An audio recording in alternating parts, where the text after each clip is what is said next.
Good evening, ladies and gentlemen. Welcome to Tarnation TV. This is this is a neat one tonight. We're with the TMP Racing Series. We're going to be doing some late model project version 2. The late model cars are so cool. It's going to be a lot of fun tonight. We're at Memphis. Got some heat races we're going to be doing before we get to the main event. We'll talk about that at length on our way to the festivities. My name, of course, is Blaine Darlin, joined by Ron Weston. Yep, back to TMP. They like what we did so much for their last big series, actually, they had. We did a few different races. We did a championship, and we did the championship in the Aero 88, as well as one in the middle, so they wanted us to come back and cover this. I don't know how many we have. You can answer that question. Are we doing this for a while or just tonight? Tonight, right off just tonight, they wanted to do it, and it's gonna be cool. I like this mod too. I think this is actually the first time we've ever broadcasted late model project, because I've used this mod in the past. It's an awesome mod. Yeah, awesome. I've raced it. As a matter of fact, I messed things up tonight already because I came in my old late model that I ran with TMP, and at that time I was the number 19. Of course, that is Chris Aiken's number, and I said, well, if Chris shows up, I made a boo-boo, and guess what? Chris showed up, so we had to fix the server on that one. But yeah, no, this is pretty cool. And actually, these guys do things just, I don't want to call it weird, but different. Very different, yeah. Every league we do has a little bit of different approach to it. But the last season, you couldn't take tires under a yellow flag condition. You could only do that under green flag conditions. And, you had a set limit of tires. They did 2 races a night.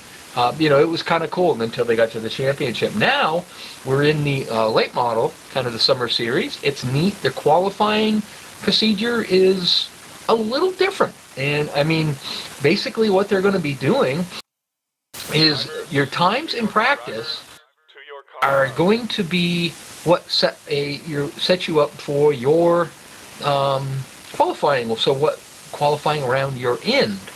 So there's going to be 2 qualifying rounds, and they'll go out and do a race in a qualifying kind of setup, kind of like the short tracks of over here in the Northeast that they do. The kind of the same idea. They do heat races and such, and then the 2 of the drivers that finish in the top 2 will not be allowed to qualify, and then everybody else will be allowed. And so there'll be 4 drivers that win their heat or whatnot. They will not be able to qualify when we get to the main race. So I believe now they're getting into the would be heat number 1 is about to start. Yeah, so 15 laps on the clock here now. And it's interesting. Go ahead. Yep, no, I was just going to say I'm just doing a panorama here of the track. It's a 0.75 mile, so it's a 3/4 mile track. Yeah. Cool Flat little track. short one. Yeah. It's a fun little track. I've raced it a few different times with trucks and in the modified, the late models. I believe we even run the modifieds over to Hobo here, and it's a great little track. Of course, I like me some flat tracks, and it has a little bit of kind of a dog-leggy kind of front part to it. So it makes it a little easier coming off from 4. Like but a you can also like a super small California almost, or something. Yeah, California, and you can also create it so that you overdrive, going in. But we are just getting ready for the start of the heat number 1. Remember, the drivers that 1 and 2 will not get to qualify for the main event. They'll have to start in the back for heat 1, and then obviously the ones that finish 1 and 2 in the second one will be in the same position. Once they get them done, they will go over to regular qualifying. The 4 drivers that couldn't do it will go to the back. The rest of them will qualify for their starting positions. There are points to be awarded for qualifying heats as the pace car makes the trip down pit road. Roger Nevelsek on the outside is, what did I say his name when? I apologize. A new guy here. Oh, Luckadoo? Yeah, Lacado? Lacado. I'm going to say Lacado, but Luckadoo's kind of fun to say too. He's got Beavis and Butthead on the hood of the car. That's yes, cool. He does. Really cool. And just like the Anthony Luckadoo was his first name, I was waiting for JNL TV to come up. So basically, and then once they get into the race, they are not allowed to take tires or fuel. So yeah, they're not allowed to do anything. So don't even go down the pit road. which is basically a typical short track a deal. You know, when I raced in the local Northeast tracks over here, that's exactly what you did. And if you went up pit road, sometimes, you know, you didn't get to change tire. You know, you kind of didn't have time enough. Ooh, look at you down at the bottom there. Anthony went down into the grass. Oh, That Goodman kind of caught yeah. Tom Goodman a little bit off. Josh Boyer coming up behind him there in the Ford Fusion. I've raced against that car many a times and gotten beat by that car many times. Josh is a talent, so he's a fun guy to race against. And I'm told today is his birthday, so happy birthday to Josh. I hasn't seen him racing over here for a little bit. Josh is a very busy man, but and if you ever want to lose badly in golf, go play against him. The guy is a heck of a golfer. I could say, Yeah. Yep. the 13 car just got passed. Yeah. Did he? Roger told us what Lucas. Roger told us what the 59 of Lucas's first name when it says Bink on the thing, on the JNL TV, but I forget what he said his name was. But another new guy to the series to me. I wonder if it's written on the car. 1 second. Okay. Sometimes they got their name on the window or something. Ooh, we got a spinner. A spinner. No, I think it might have been Tom Goodman. Yellow is up. We'll go back and take That's a look what at I that. say. Cannot find on the car where that is. Let's load up a replay here. No, RC or Dick Jordan was involved in that. I'll have to look here. I think it might have been Tom Goodman, but I'm not sure. It looked like Jordan actually was reacting to something, I believe. We're going to take a look. We're looking at it right now. Yeah, Goodman got rear-ended by the 6, Ooh. and Jordan just kind of locked him up and parked it. So, yeah, no real huge damage that's there, but Napick got into Goodman. Yeah, he also got into Jamie Tedder. I thought that was Jamie. So kind of got to get used to some new paint schemes. We know everybody here except for some of the new guys, but I wasn't sure. But he clipped Jamie Tedder on his way around. I don't think it hurt Jamie too bad. So now this is where this kind of can get interesting because they're not allowed to go in and change tires now. Where Goodman got kind of sent around out there, you know, and they slid for a little bit. That's going to hurt his tires. Granted, you know, it's only a 15-lap race, so it should be pretty good, but that's just going to hurt him getting points. And as I understand, it's basically they get 4 points for the win, 3 for second, 2 for third, and you get 1 point for fourth. So, you know, you're trying to finish, you know, if you don't want to, you want to be able to qualify for the big event, you want to finish in the third and fourth spot, so at least you get some points. Yeah, that's such a neat, like the heat stuff always messes with my head because it's like, well, why would, like, so what do you want to really do? You know, you're trying to remember that. Like, you always want to win, but you don't necessarily. But then again, it's such a short track, too, so it doesn't really matter because you can easily get in a groove and get those spots back. But this is a cool a cool little track. I don't know if I've ever raced at Memphis. Yeah, I have. I raced here. It's like I said, it's a fun track. I should have. I worked for FedEx because I mean that's where FedEx is, Memphis, Tennessee, world hub.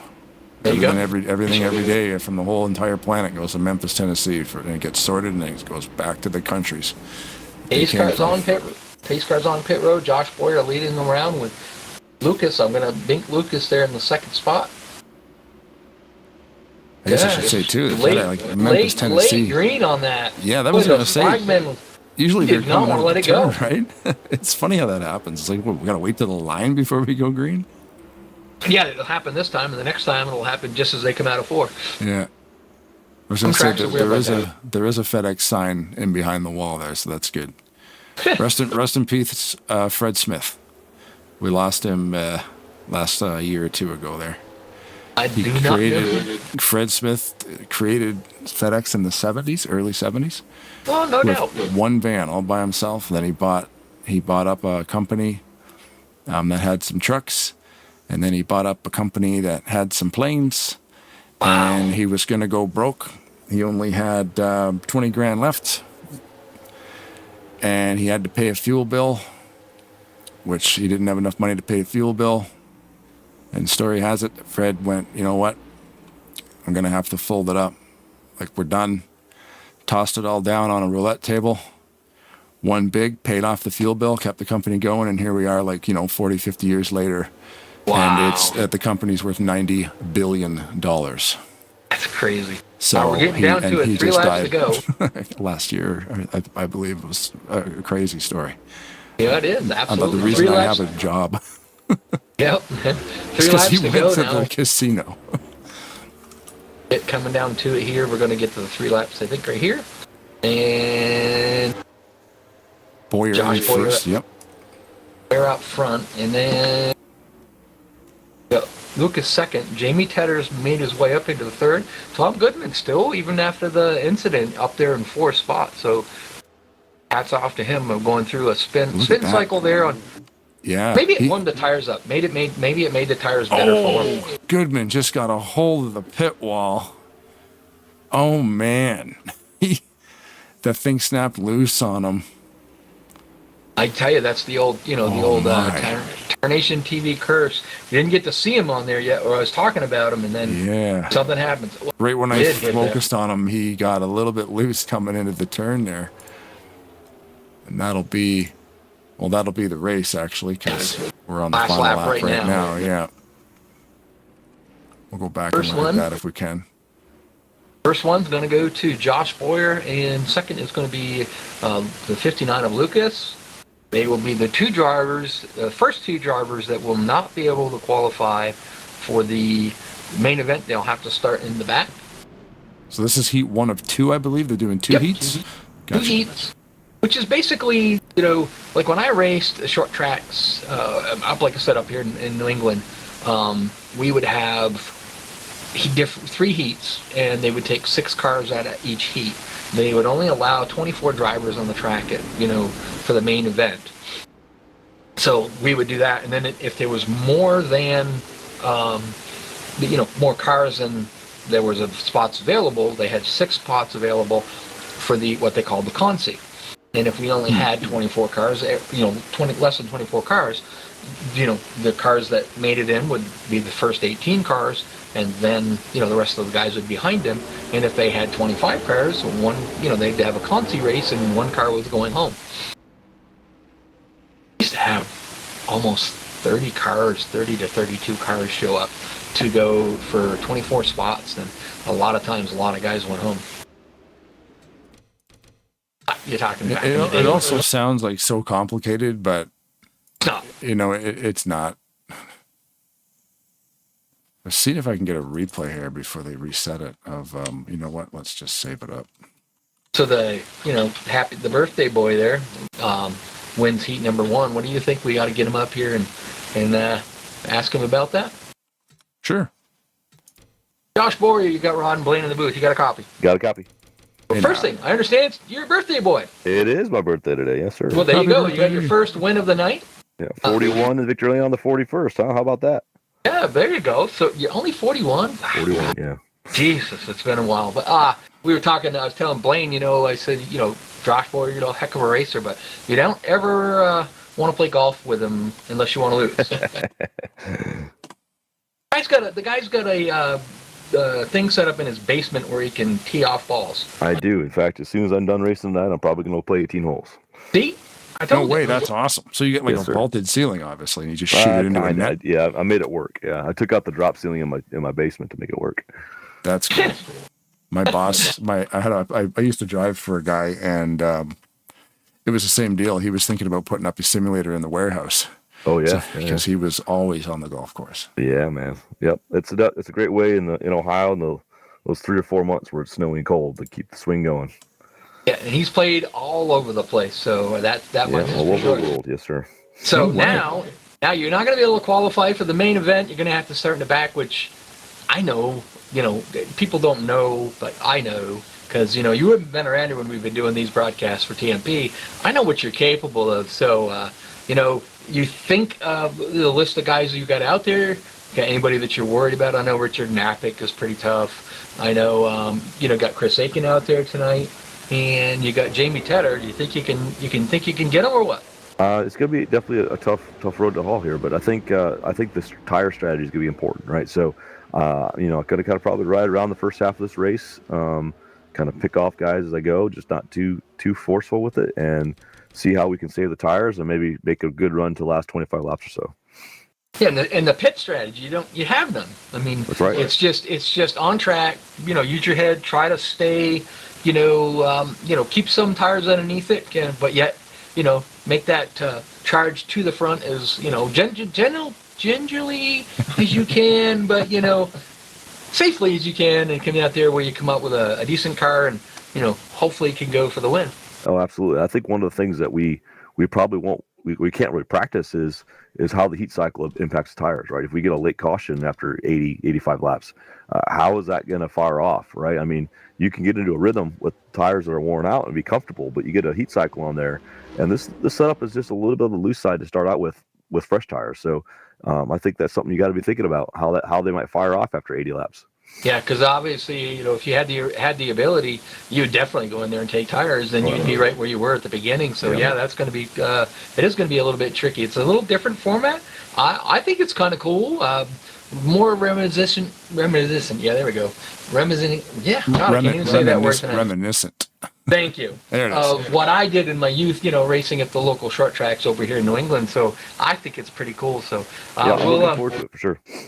All right. Well, I'm not going to let you do shout-outs because I think you're going to get to do them later. So we'll talk to you hopefully a little later. But good luck in the big main event tonight. All right, thanks, guys. All right, thank you. Thanks, Josh. My buddy Josh. I don't know why I couldn't get that word out. Yeah, I'm the same way sometimes. I'm like, I know how to talk. I just can't get it out right now. We're not supposed to do that as broadcasters. We're supposed to be articulate. We're supposed to. Yeah, no, not me. You're probably the same as me. You'll just change a word. Mm-hmm. I know I want to say something, but I'm just going to, or even when I'm trying to spell something, I'm like, I know that. For some reason that doesn't look right. I don't want to look like a fool, so I just change the sentence. The glory of the English language being as complicated as it is, you can just change the whole thing around and make it work a different way. So we're lining up for heat number 2 now. I didn't get a chance last time to really go through the field, but Bill Krill is going to be on the front row. Outside him is going to be Wayne Driscoll. Mm-hmm. Then the man, the myth, the legend, Dan Rubino is starting third. Viper is going to be fourth. Tom Musa, he is I don't know if he's really running this part of the show, but he's the guy that owns what we do here. Thanks to Tom for inviting us to come over. Yep. Then it's going to be Aiden Nevelset. Josh 2 is out there. Robert Spring is just going to be ahead of him. And then we got Richard Finkel, Chris Aiken, and rounding up the field in the number 19. Keep your eye on him. He will be one of the guys that are going to be headed to the front in this one. So here we go. Very cool car paints on all these guys. Yeah. I love the gas tanks too in this mod. You're able to actually paint the rail that the cage they sit in and the tank itself. And it's they allow you to paint all the little things. Original modified one is like that as well. Yes. That's another mod we've never broadcasted. Is that Wayland, the Wayland mod. There's a new one. Is new one out. What do you mean? It's even better. Like how new? It's more modern. The only problem with it is the hitbox. Like the last couple of years? Yep. Okay, so I'm probably thinking of the one you're thinking of. Maybe. The older one, I know, we ran it over to Hobo and then we kind of went back. But Bill Krill's got a really, really good lead. He got a great launch. The guys behind him kind of had a little bit of a checkup, so he can cruise easy, hopefully, and get a chance to get used to what the tires are going to do. Looks like we're under yellow flag conditions. Yep. That lead that he had is now gone. Gone. Yep. Unfortunately, we had a little spinorama in the back there. Wayne Driscoll looks like he kind of dropped back a little bit there. Dan Rubino currently in the second spot. Third is Viper. We found out his name last time, and you know what? I can't remember what it was. You're right. Yeah. And there's the Josh 2. And Tom Musa in the rowdy energy Toyota Camry. He ran that one back when we raced here. You know what's crazy about this spin by Nebelsack is that he actually never touched any cars. He's right behind Musa, but just misses him. He never touched anything. Just the wall. Tapped the wall a little bit. Yep. Now, Aiden's in there. I didn't notice that Roger is actually racing yet tonight, or he might be playing sitting admin. Yeah, GNL TV is not reporting him on the track. You're right. He wasn't in the first one, so he might be just decided to do, to make this kind of his own little thing, and instead of being out there racing and trying to, race and control everything at the same time, he's going to sit up there and just, play Bill France Jr. and just run the ship. Getting ready for a restart. Pace cars down pit road. AIM Automotive SS Camaro of Bill Krill up front. Ooh, he gets right on that start, but they do start a little late, it seems. Almost to their, about maybe 15 feet from the start-finish line. It's when they get the launch, and he's gone. Yeah, Kring's car is really, really cool looking paint job. Nice and simple. I just like the colors. Yeah. That's neat.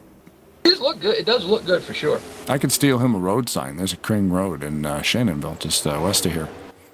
What's kind of neat though about this mod, I've made my own templates in it. So, and obviously, he's like running the newer style Camaro. I made a Corvette. I made a Mazda. Somebody wanted one, but I think they were driving like a Mazda 5 or something. It was so easy to make them templates for them. Yeah. Are the body styles much different from make to make? Because I know every mod comes with 4 makes. This one's sort of...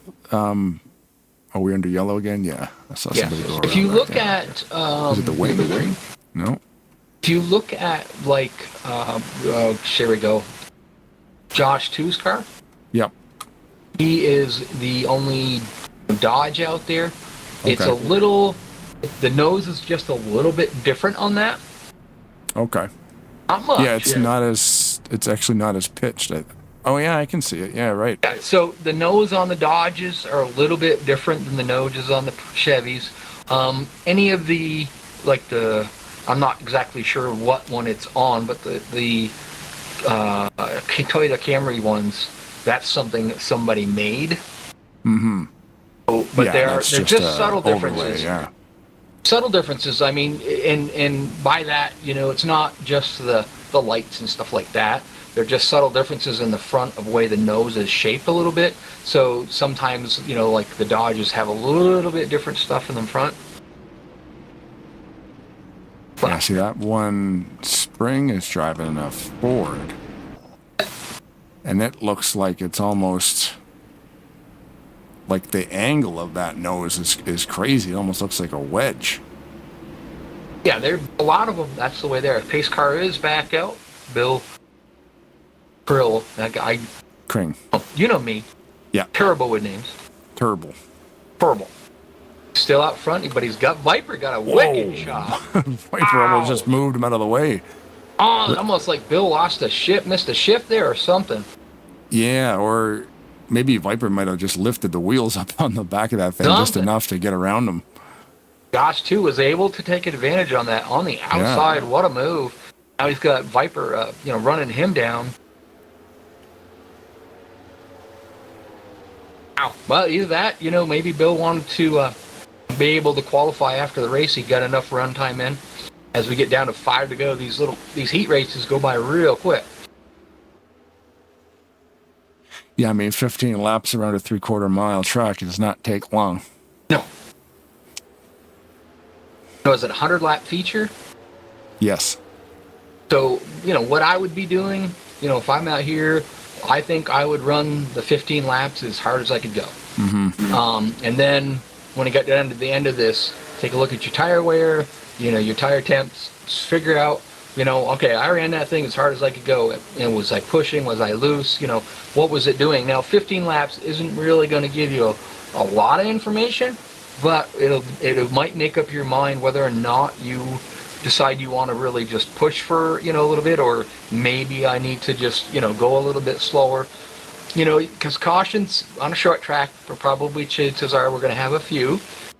You save your tires a little bit, late caution comes out, that might, work out really good for you near the end of this race. And that's the thing, too, here at TMP, they don't practice a whole lot. So they're not going to open up the server for 2 hours and let you run and actually find out that information. I mean, they knew they were racing this mod at this track, so they could have done it offline to see how it operates. But then you also don't know if they're going to change the weather. You don't know what they're going to do in the live scenario. So I think the weather is pretty much, so far as I know, always going to be the same. But the setups, you don't really 100% know. I do know tonight they are running the expert setup. Oh, an unmodified expert? Sorry, I take that back. I think they're running, I think he said it was the expert. I think he said that he had to change it just a little bit. Sometimes, the gearing isn't quite right. We're on our last lap right now, Josh 2 out front. So, sometimes he has to tweak the setups just a little bit to make them work. Yeah. Yeah, tighten them up just a little bit so they're not, loose, super crazy. Change gearing, whatever. So Josh 2 is going to take the heat number 2. Josh 2, Viper, then Chris Aiken, Bill Krill, and Tom Lewis is the top 5. So Tom just outside of the points there. Bill still managed to finish in the points, but he will be able to qualify for the second event. So boys can congratulate him somewhat on his great finish. That was a good run there, man, especially in the close, because you're thinking Krang is going to dominate this thing, and then, at that restart, a little bit loose, and then those boys jumped on it. Josh, too, you got Rod and Blaine in the booth. You got a copy? Yeah, I got you. You got a hot rod there, buddy, or what? Well, look, I ran 2 practice laps, and then this race was practice, so I don't know. It was quick. Yeah, there you go. There's nothing wrong with that. So you might be able to tell us, you were up in the room there when on that last restart, did Bill miss a shift or? Yeah. Okay. Yeah, kind of thought. I missed a shift, and the race is so short. I just went to the outside, and it worked out better for me than I guess it did everybody else. Nothing wrong with that at all, my friend. I don't know what it looked like from up there, but it was pretty cool at the moment. Yeah, it looked really neat. I mean, you ripped right by him there. So now, you're going to be one of those guys that has to start in the back. I was going to ask you some questions about what you thought your chances were, but really, honestly, you don't know what you're going to have after, 100-lap race. No, not really. Honestly, though, I didn't get a lot of practice, so I'm good with starting in the back. I think I'm okay with that. I mean, in the heat race, I started last or next to last and moved up pretty quick. So I know this is a long race, but yeah, I'm okay. I'm okay with starting in the back. I don't mind having a good little heat race and starting at the back. Yeah, well, that's the good thing of it is, though. It's a long race. I think save a little something for the end, and hopefully, maybe you'll get a late race caution. You're back up there at the front, and you can, take this thing to victory lane, or at least the podium finish, and get yourself started really good for the points of this year.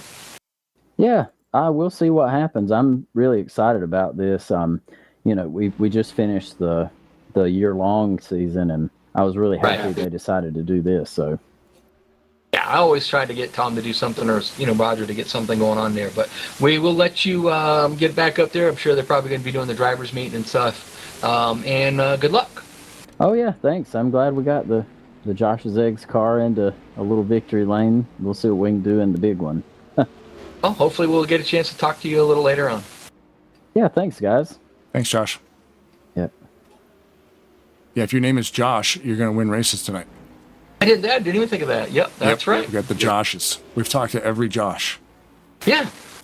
And of course, I want to say thank you, obviously, to anybody watching this live on YouTube there. We got Allison Rodrigo. He jumps in the chat, goes, "Hey, how you guys doing? We're doing awesome. Great run there yesterday, guys. That was at the Maverick Talladega was crazy." Barbara L6D says, "Hello, is this on now?" Yes, it is, live and in your face right now, Wednesday, 9:30 p.m. Eastern Standard Time. And then after, of course, it's finished, it just goes into video mode, video on demand mode. So you can rewatch it if you like. Yeah, and if you you like what we do and you want to keep up with what we do, you can subscribe to the channel and set. I don't worry about notifications, but if you want to be notified that something's coming up, go ahead, do that too. Yeah, if you prescribe, we will be here. Yeah. You will be notificationed when we go live. And if this is your first time watching us do this, we do this way too much. Yeah, we do. Yeah, this is a pretty slow week, actually. We've only got a couple of races this week, but... We do Tuesday nights, some Wednesdays. You do it just about every Thursday with Seth Cole. We do Saturday nights. Sometimes we do Sundays, and sometimes we do Mondays. So, we're kind of busy sometimes. Mm-hmm. Yeah, there was one week there we did like 6 in a row. Mm-hmm. You did. Thank God I wasn't, Yeah. Steve Rubino just joined in, so he should be in here with his hands on the steering wheel is what he should do. He's a good little late model driver and pretty good modified driver in this game. So I actually took some notes on this thing on the track itself before we started here. So the FSE tracks? This is Memphis FSE. I never knew what FSE stand for. Did you know what FSE stands for? Did not, no. Freddie and Sean Enterprises. Oh, cool. There it is. The two guys that put this together in conjunction with Dennis Ryu is involved in a lot of these older tracks. This track was actually released in 2014. Very cool. By FSC. So now I knew Safer Barrier Project as SBP, and then there's Project Short Track, PST, and there's the BBMC, and then there's the BR, the Brian Ring guys. Never knew what the TR stood for. BBMC was like Mario Carlito, I think, and then BB, I can't remember his name. But so two guys. Why doesn't John Godfrey do his tracks? Talladega RTG version 4, JG. Yeah, JG revision 3 or something. Yeah. Yeah. Because that's a lot of times it's initials of like a BBMC is the two guys who do it, like their first and last initials, and then like I said this here, like Freddie and Sean Enterprises. Like I had no idea. That's cool. One guy I think their screen names are like Bad Hair Day and. I can't remember the other one, but I recognize the names. Right? I'm like, oh, okay, cool, right on. So they're in qualifying right now. What? No, Viper's on there. I was trying to see what he was saying. He's in the chat. Let's always think it's funny. Of course, he's not qualifying because he can't. Mm-hmm. But it's always funny the drivers that are out there racing, and at the same time, Bob Sire, he's guilty for that. Texting us while he's out there racing. So yeah, he keeps me informed by doing that. He gives us some information about what's going on. What's going on out there. Obviously, we're not in the same room with the drivers, so we can't always hear or understand. So it's like that restart with Bill Krill, how he missed the shift. Well, we kind of thought that's what happened. We weren't really 100% sure, but we were correct, and that's exactly what happened to him. He missed a shift on that start. Of course, Josh 2 and Viper took advantage of that and finished 1-2. Yep. Why is Bino on the only no name on the chart?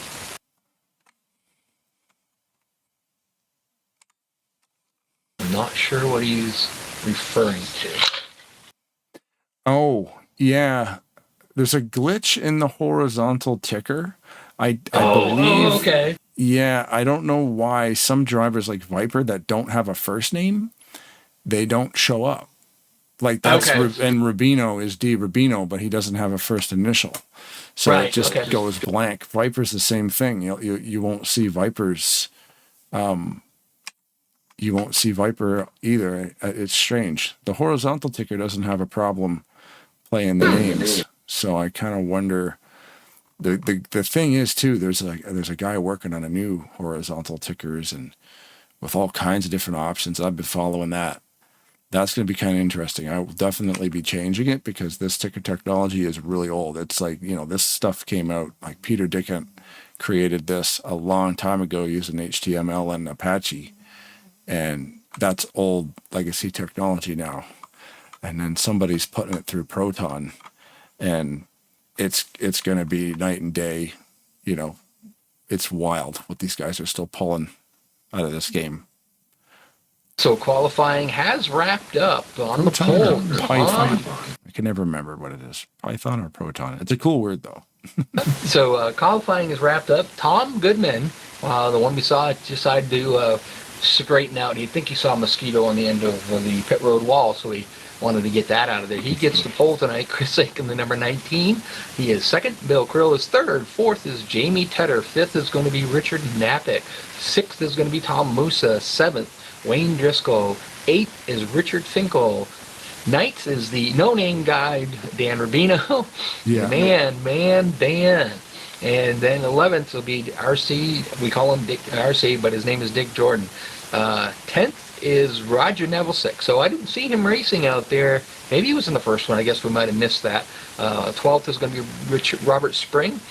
13th is going to be Aiden Neville-Sick.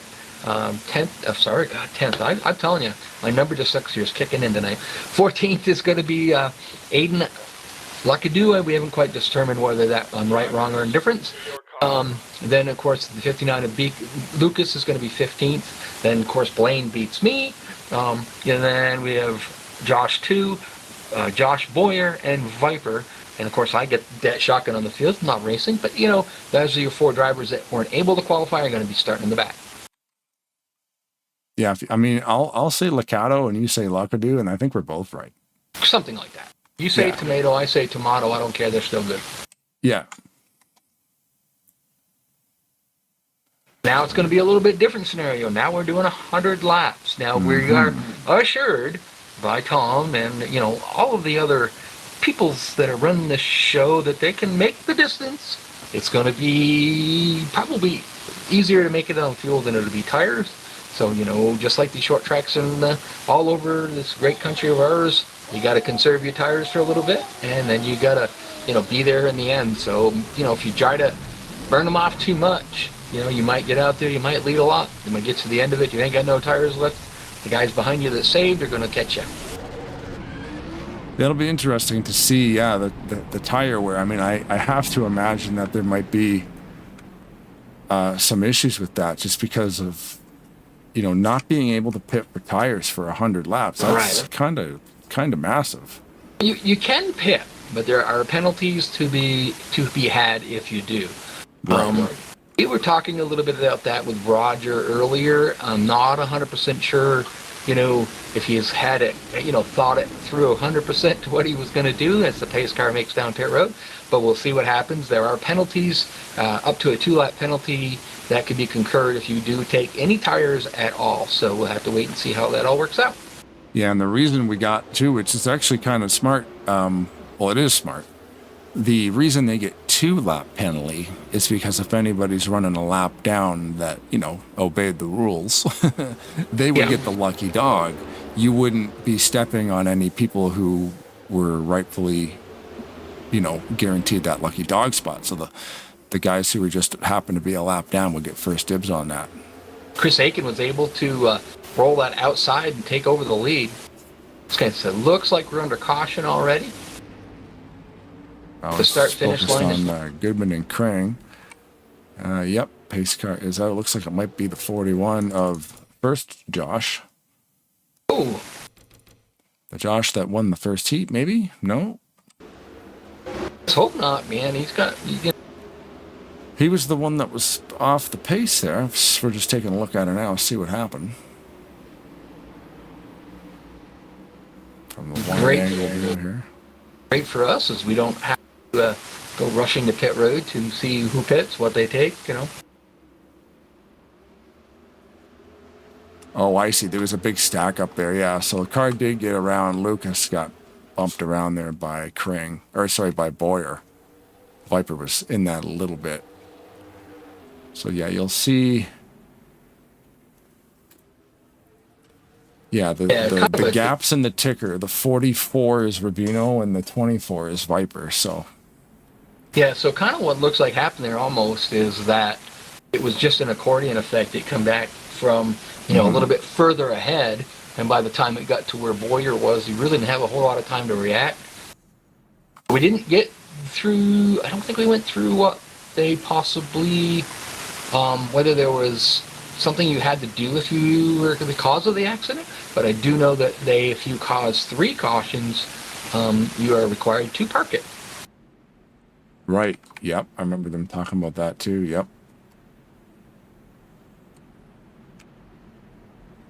Yeah, which, you know what, in a 100 lap race, that could definitely be a thing.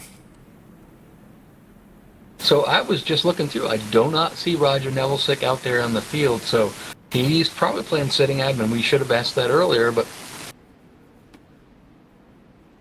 single file restart. So that's because Nevillesick is in TeamSpeak. He's just not on the track. Oh no, he is. Oh no, sorry, Aiden's on track. Aiden's on track, but so is Roger. He's in 11th in the 76, right there. I went through the field and I didn't see him. Yep, he's driving that 76. Oh, that's why I didn't see him. He's not. All right, that's why. I'm so used to him being in the 51. Oh, right. Yeah, I think Robert Spring was gonna drive the 51. 57. He was gonna drive the 57 because he didn't have a car. Right. So Roger painted him up a car. Gotcha. Kring's kind of all over the rear bumper, now trying to go for the high side of Chris Aiken. I think Aiken let him go. I think, just the way he wants to run that hard, let him go. I mean, yeah, like you think it too, right? We're on lap 5 of 100. What are we going to do? Roast the tires off now? Yeah, well, that's just it. I mean, I know Aiken, I've raced with him many a times, and, he's a clever little driver, so somebody wants to run that hard right now. I would imagine there's probably points to be gained by leading the most laps, but he's not gonna stay out front running as hard as he is. So caution is back out. I see smoke on the backstretch, so looks like it might be Aiden. Maybe Aiden is pulling off the grass there on the bottom. And that's kind of interesting looking at Aiden's car. It looks like a Supra. New Toyota Supra that they just come out with there a few years back. Oh, right on. Yeah, I can see just cooked her a little too hard in the corner there and actually got bumped. Well, as Boyer said to us earlier, the setup's a little loose at the beginning. Mm-hmm. Yeah, I'm thinking if these guys can get 10 laps in here, these things will get hooked up and we'll be going for it. Do you look at it, you saw the 13 of Anthony Luckadoo, I'm going to say it that way. If I'm wrong, you can correct me later, but he was up near the fence, so Aiden might have been reacting to him, being high and coming down, and which caused him to just put a little bit more wheel in it than he needed to. Right. On lap 8 of 100, so I think Aiken's got the right idea. Save tires. You see Boyer doing the same thing. Jamie Tedder is well known for that. John Wall, which is not here tonight. Hopefully we get him. But John, he's really good at that as well. Jamie Tedder, I think, is probably one of the better guys that I've raced against. That I don't know what it is. He's got a knack for saving tires. Yeah, John Wall in the chat, in the YouTube chat says, "Hello, drivers and broadcast crew. Hope everyone having a good time tonight." Yeah, buddy. Where are you? And of course, we got Viper was saying, "I would stream live tonight, but Xfinity is being jerks and won't fix an internet issue, even after I've chewed them out. That's too bad. You're paying for a service and it's not what it should be, and then they just ignore you. Love that. You don't want me to get on my rant about them. Oh. I mean, I'm paying $150 a month just for high-speed internet, but it's not even that crazy. It's like 1 gig download and like 30, megabits per second up. That's it. I could push out a 4K signal on this thing if I wanted to, but I can't because it's only Pace car makes a 330. trip down pit road. Bill Green is on point. See if he gets a good run like he had. He got a really good run that time. No missing of the shift that time. I've got Xfinity. Mine's like, I think, $109 a month, just internet. But Crazy. got a text message from them the other day asking me, about their asking feedback for their recent help or whatever, and I didn't get a hold of them. Next thing you know, they send me a what are those streaming boxes? So now it's 25 miles away to get to the nearest Comcast. Ew. So when I do go up there to drop the box off, I'm going to ask them if they're going to pay my fuel bill. Yeah. Good luck with that one. You can't hurt Still. that, though. Yeah. How come they don't just send a label with it and you send it back with the courier? Have you ever tried to call them? Oh, okay. See, we deliver stuff like with FedEx, like, Apple. Oh, yeah. A big contract with Apple computers. And they'll just, like, even today, I delivered an empty box. And they've got a double layer label on it. So I got to the guy's house. I had his address on it, so I went to him with the empty box. I said, you've probably got a return going back. You just peel that label off, and there'll be a new label underneath it, and you can just drop it off it. Or, I got it ready right here. Can I box it up? I'm like, yeah, cool. So he went, put it in the box. So I delivered it and picked it up right at the same time because, Apple will ship you an empty box with an extra label. Yep. Put the new label on, send it right back. And it's like, it's just such a, it seems weird. Like, why would you ship an empty box? I'm like, well, they want you to put something in it and bring it home. They want you to bring it back. They want to bring it back. So that seems like a thing that should have happened to you. They should have sent you that thing with FedEx with another label inside the box. So you just slap her on there and send her back. No, when I got a hold of their assistants, they told me to bring it from my local dealer. So gross. Especially like you said, it's like a 50-mile drive over and back. I'm going to go that way next Wednesday, so I'm going to drop it off on my way up there. Or after I get done. Yeah, you're not in any hurry to get it there. It's at your leisure. Tring out front here. This is lap number 15. Ooh, somebody was around on the high side there. Don't know if it brought out a caution. Yes, it did. Yellow flag. I was watching Bill Kring on that as he went through the corner, and I could see a dark-colored car on the high side of the wall there. Not sure who it was.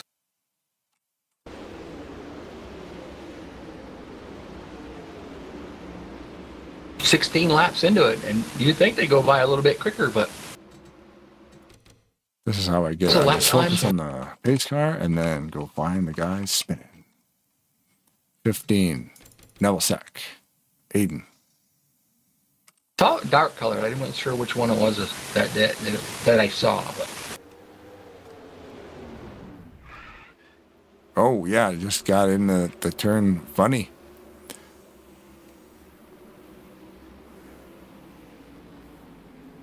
The tires on this mod look cool, too, because they're using the Hoosier tires. yep. Oh, is Nelisek retired? Oh, Aiden retired. Okay. I think he probably got to the 3 yellow rule. Not only do they have maybe, yeah. Not only do they have Hoosiers, but they're also wide fives. Oh, are they? Okay. Yeah. If you look at the right tires, they're not the. Oh no, actually these aren't the wide fives. Some of them have wide fives on them. They have 5 lug nuts, but they're way out there. Reasoning for that is. Oh, is that what they call them wide fives because they're super wide tire and they use 5 bolts? Yep, and the reason why they prefer those, you have a steel rim. That steel rim weighs X. With the wide fives, that hub in the middle takes up pretty much most of the center of it. You'll have your rim, and then you'll just have 5 tabs off from the rim where it looks at and holds it to the hub.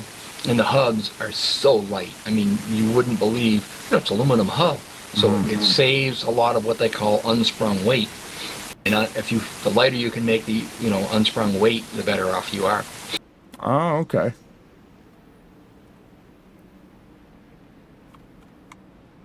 car lights are off, coming down through turn 4 right now. Pace car makes a trip down pit road. Bill Pearl still out front. Tom Goodman's made his way up into the second. Chris Aiken's back there in third. I still think Chris is, being this early, is just conserving tires, and somebody is aggressive enough and wants to go by is letting him go.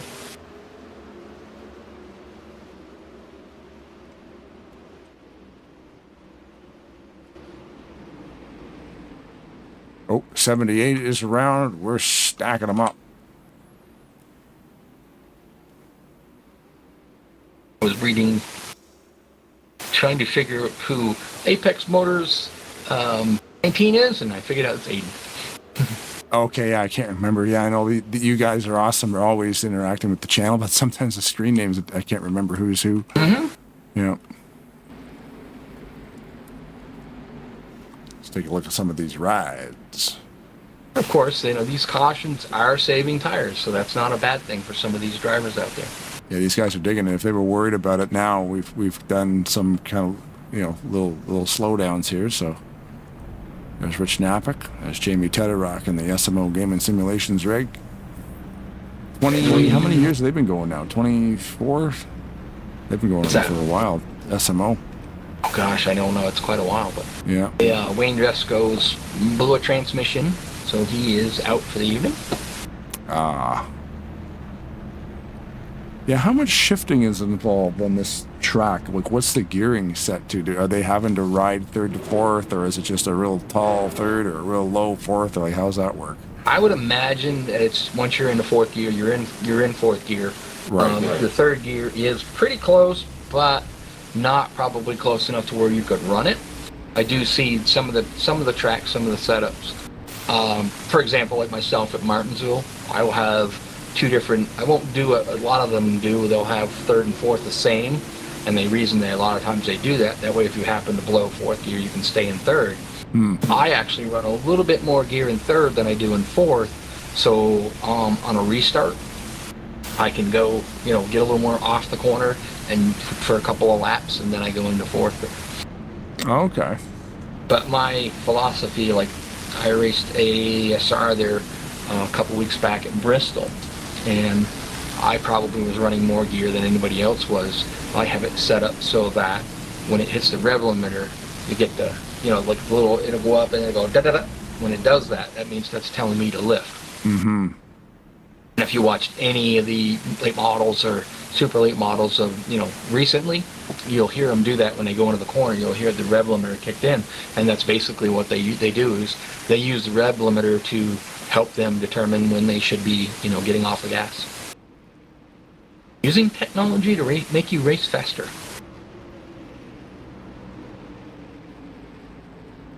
So John Wall says you will get the hang of it. Keep it up, Aiden. Let me see. It just takes practice. Most of these guys have been doing this for 20 plus years. Okay. We changed from third to fourth gear on the straight. So they are drop. Some guys are choosing to drop. Oh, really? I hadn't been paying attention, so I'll have to look into that. You know what? Let's just ride on board with Kring and see what he's doing. Just saw him shift out of turn 2. So he did turn 1 and 2 in third gear, but he stayed in. He's still in fourth. Okay, so Jamie Tedder is shifting. I don't believe Kring is. Bill Kring in first place. No, he's not. Now. He's not. Jamie Tedder was shifting the last lap. Now he is running in fourth. So he might have run the first whole lap. Yeah.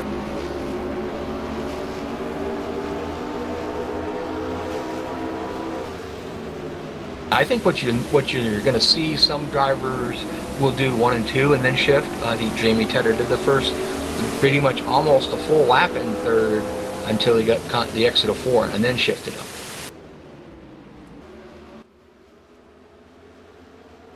Newman's still back there in the second position. Different kind of, he's running a Chrysler, a little Baron, I think that is. Who's that? Tom Goodman. Not an interesting, it's a Chrysler that much, or it could be a Chrysler 300. Kind of looks like it'd be the 300. Oh, okay. Yeah, it's got a grill that looks like a 300. There's a guy at work that drives one of them. Chris Aiken currently back there in the third. We think he's just, being only 27 laps into it, he's saving tires. Jamie Tedder's kind of right behind him.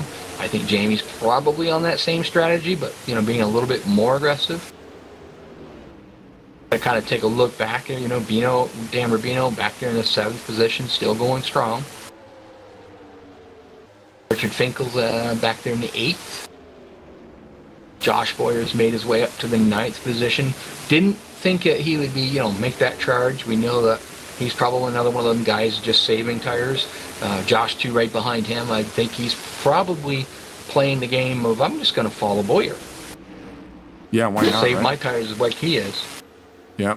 And like you said, too, it's kind of one of them rhythm tracks. Like you're a big fan of Martinsville, and you always talk about that rhythm, where these guys could get out here for a dozen laps, get these things warmed up, and get going.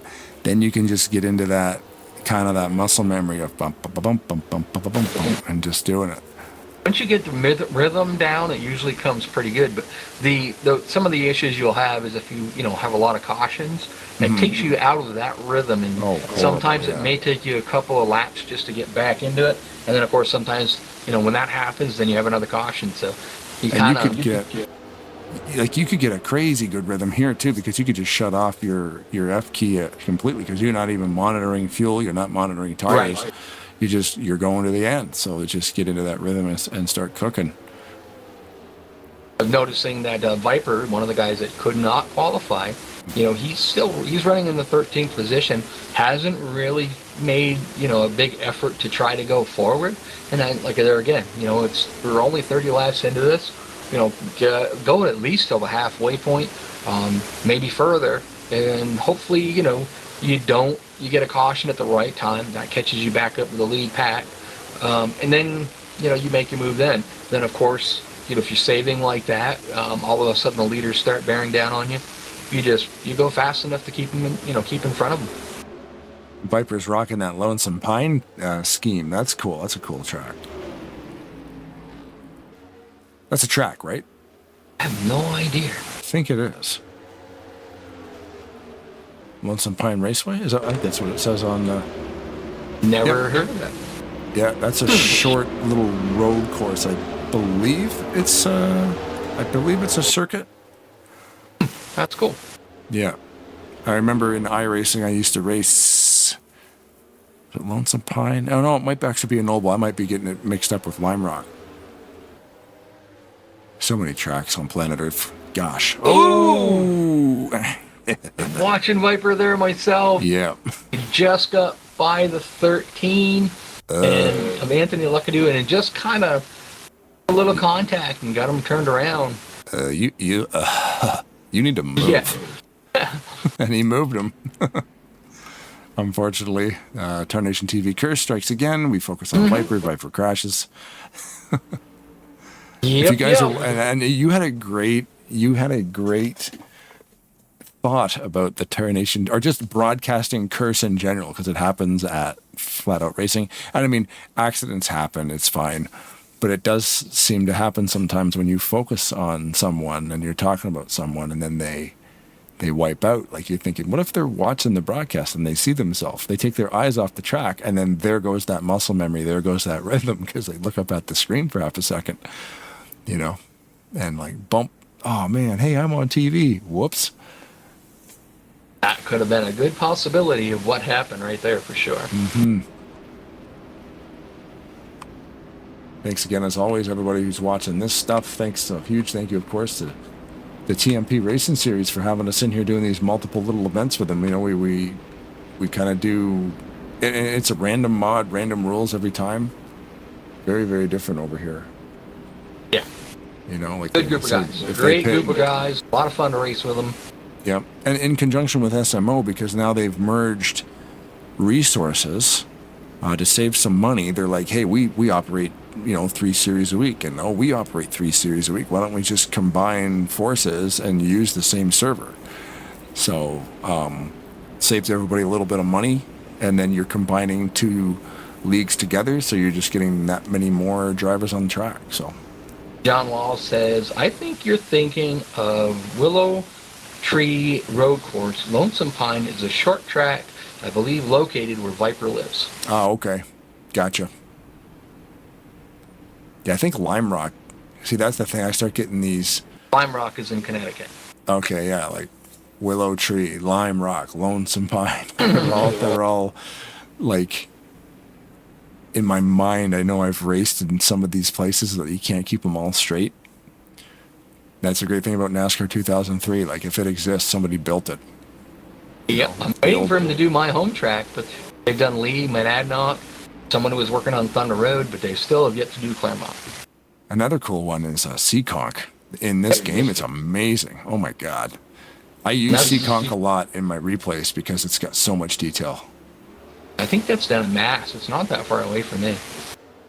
It's just such a cool. They did such a great job of that track in this game. It's wild. The track texture is so cool, and the walls and there's grandstands and there's wires running into microphone, big like speaker systems and PA systems and stuff, and there's concession stands, and the pits are on the outside because this track's too short. They can't pit to the left. They have to drive out to the right to get behind the wall to go pit on the exterior of the track. It's pretty sweet. I like those ones. Very cool. Mm-hmm. I don't remember. Back under caution again. But again, thanks to Freddie and Sean Enterprises for creating Memphis FSE in 2014. So that's crazy. This thing's been out like 12 years. It looks great for being 12 years old. They've pushed these things a lot farther, but there's a lot of detail in this one too. You saw before, I was wandering around the infield and all the RVs, and the amount of detail they pack into these things is awesome. Yeah, and that's funny how, like, you know, we used to race this game on, so we talked about this before, but race this game on, you know, inferior computers compared to what we have nowadays. Oh, yeah. And, you know, we used to be, if we got 35 frames, we were just ecstatic, you know, look at us go. And now, you know, you're pushing 150 frames, and that's about all the game will max out. I'm surprised that somebody hasn't come up with a fix for it to actually increase the frame rate. Well, yeah, because remember back in the day, they bumped it from, I think NASCAR 2003 only used 2 gigs of RAM. So then they, like, you know, like memory works, it always doubles. So somebody did the 4 gig patch. Yeah, so I was just going to say about that. There needs to be, I'm surprised there hasn't been an 8 gig patch.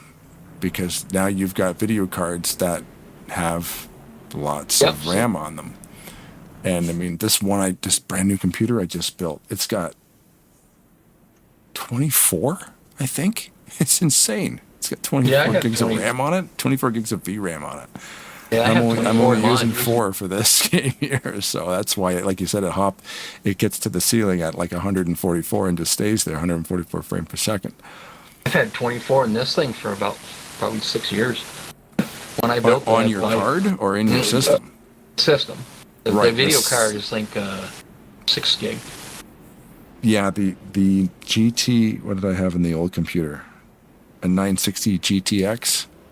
I believe it's an 8 gig card. I want to think it's an 8 gig card. I can't remember. It ran the same thing. It still ran at 144. I put it on this new computer. This got 24 gigs of RAM on the card. And then 32 gigs of RAM on the board. It's crazy. So, I mean, it's 24 gigabyte of VRAM on the card, and it still runs, this game still runs at 144 frames per second, so nothing changed. It loads a lot quicker, though. Base car's back on the pit road. Bill Krill still in the lead.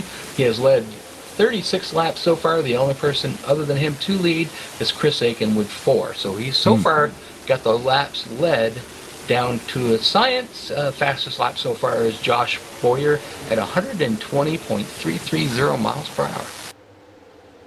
Cars retired from the race, Aiden Nebelsick and Wade Driscoll with an engine failure. It says engine gearbox. In the game it said gearbox. That's weird. I didn't know that, you know, G&L picked up both of that, so that's cool.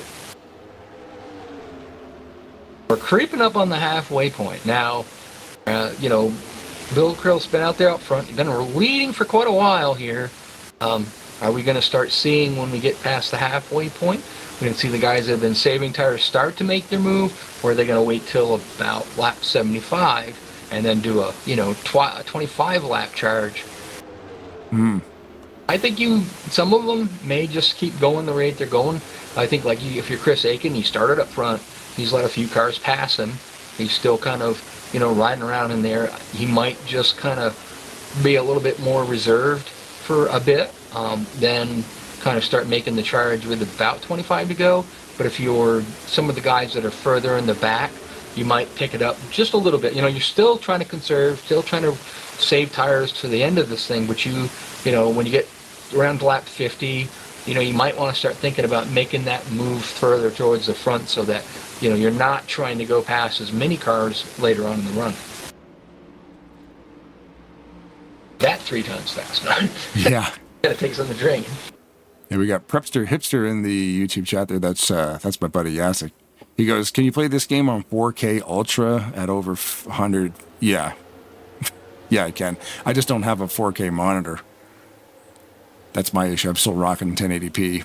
But, this new computer is the computer that NASCAR Racing 2003 built from a couple of years of broadcasting. I just let the PayPal account stack up. So I think the next purchase might be an actual computer monitor, because I haven't bought a computer monitor in probably 20 years. I just keep recycling old stuff.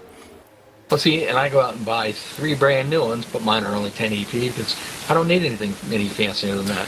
And I wouldn't get 4K. 4K I think is insane for a computer screen, because like a TV, yeah, if you're rocking a 65-inch 4K, that'd look amazing. But I mean, what am I going to get on my computer desk? I'm going to get a sunburn. Yeah. So it's like I'll get a 2K monitor. I'll bump it up to 1440. So looks like the caution's back out.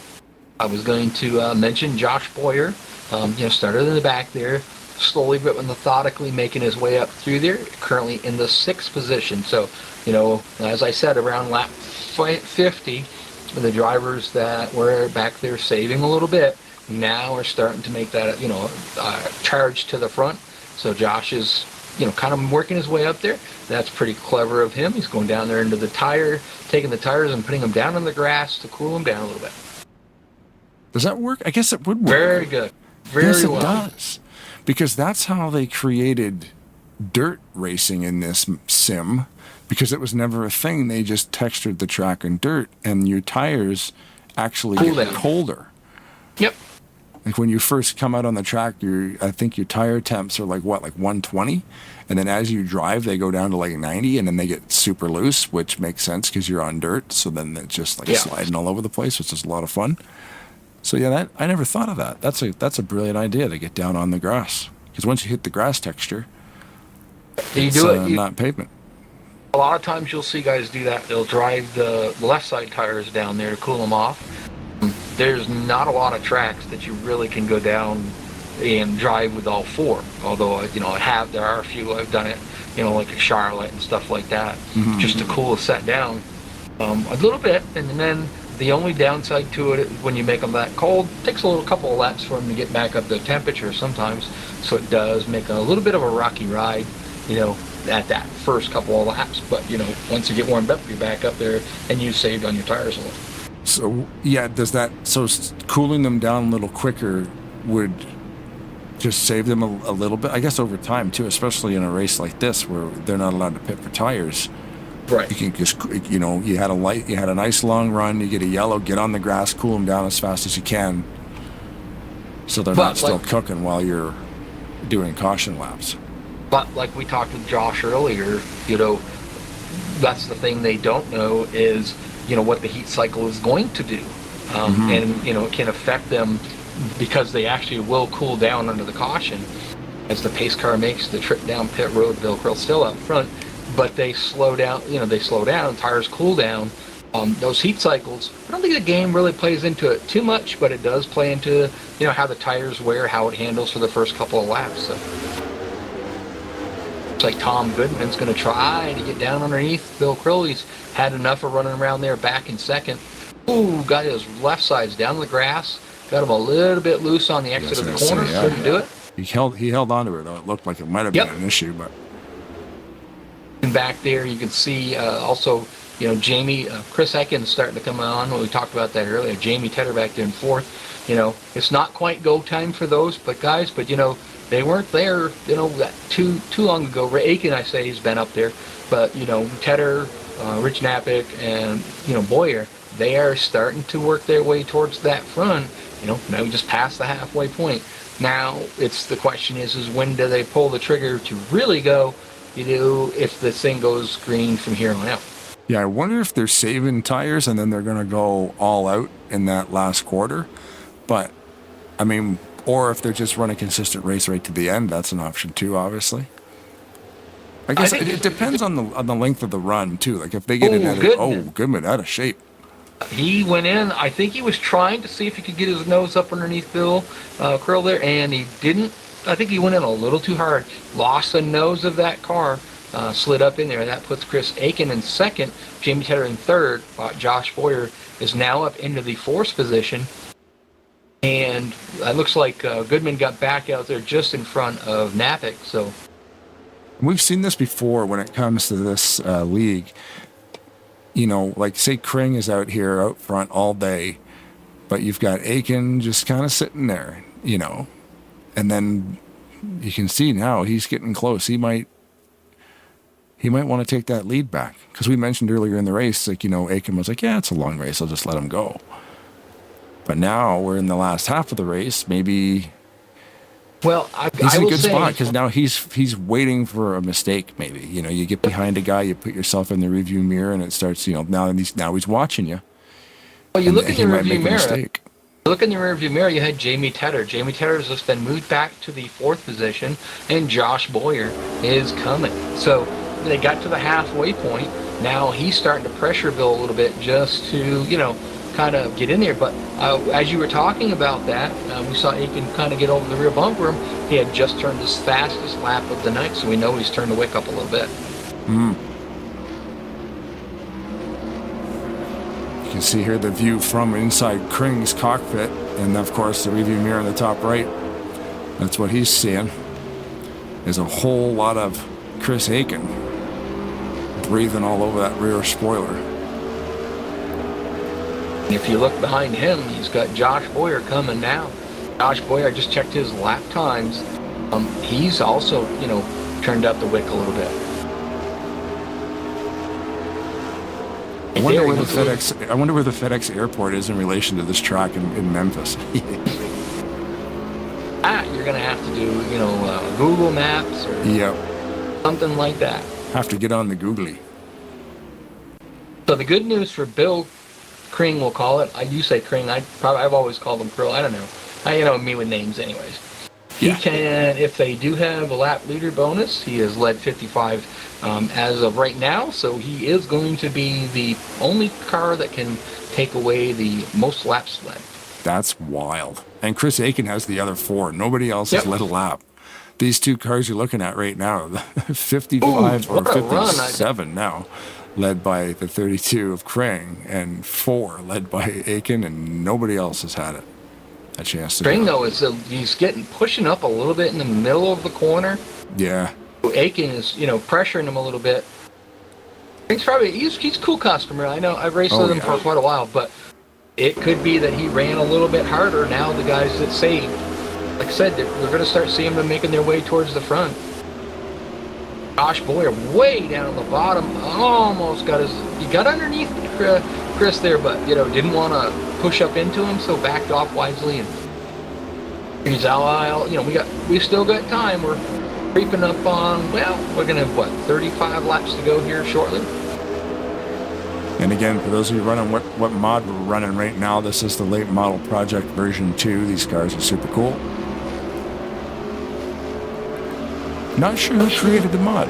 I'm all over who created the track, but I don't know who built this mod. No, I'm not sure of that either.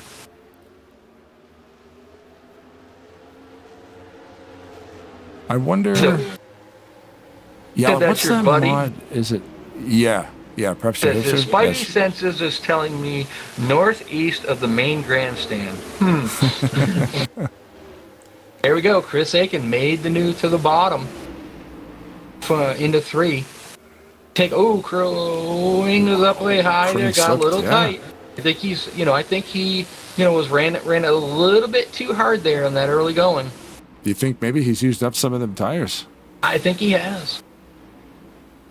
Now we're getting down to it. These guys aren't saving anymore, so they're still saving some, but they're starting to really use up what they have left. We're creeping up on 30 here shortly.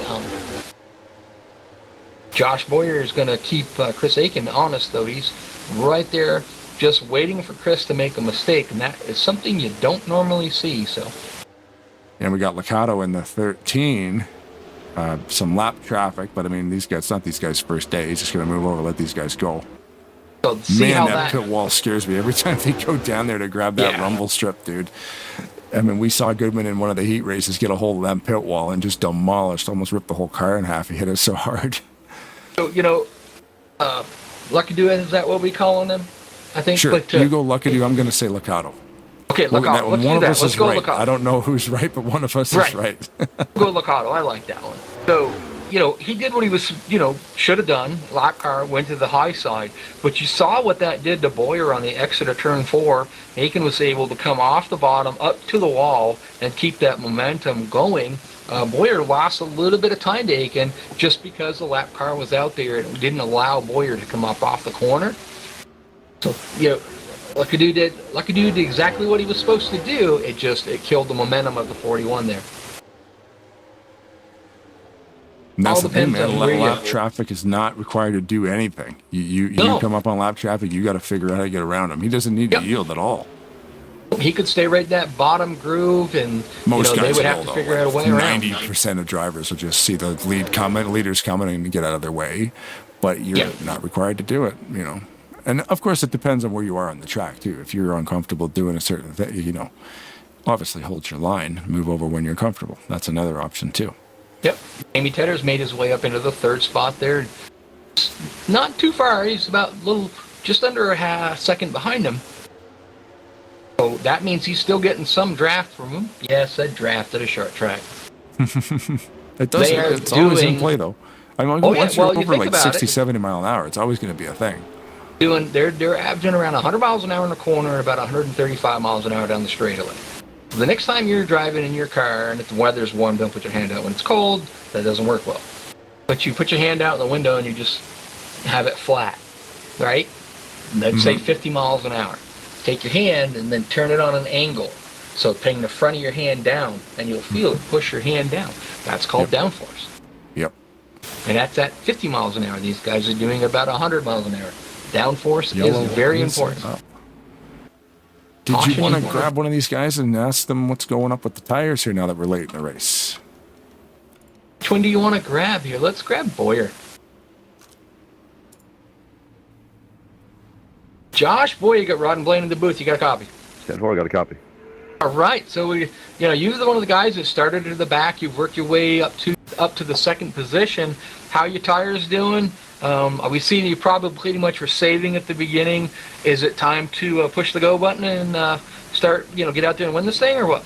Tires are good, I think. We definitely took the first half of this race and paced ourselves. We can go hard out the rest of this race, and race this 19. We've already had some really good racing, and looking forward to the rest of this one. Okay, well, that's what we wanted to know. Fuel's not a problem at all either? No. Perfect. All right, well, go get him, buddy. All right, thanks, guys. Thank you. You can tell these guys are race car drivers. Yeah, man, we saved her up in the last quarter of the race. We're going to go get her. I figured that's what it was doing. He's not having an issue with tires. I'm not sure. Some of the other guys have had a couple incidents, maybe spun around a little bit. That'll definitely not help. No, anybody that's spun, definitely not going to help them.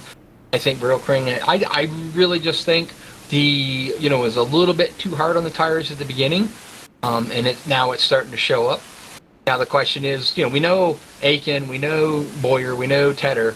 These guys are really good. Actually, I wouldn't take Richard Napick out of that picture either.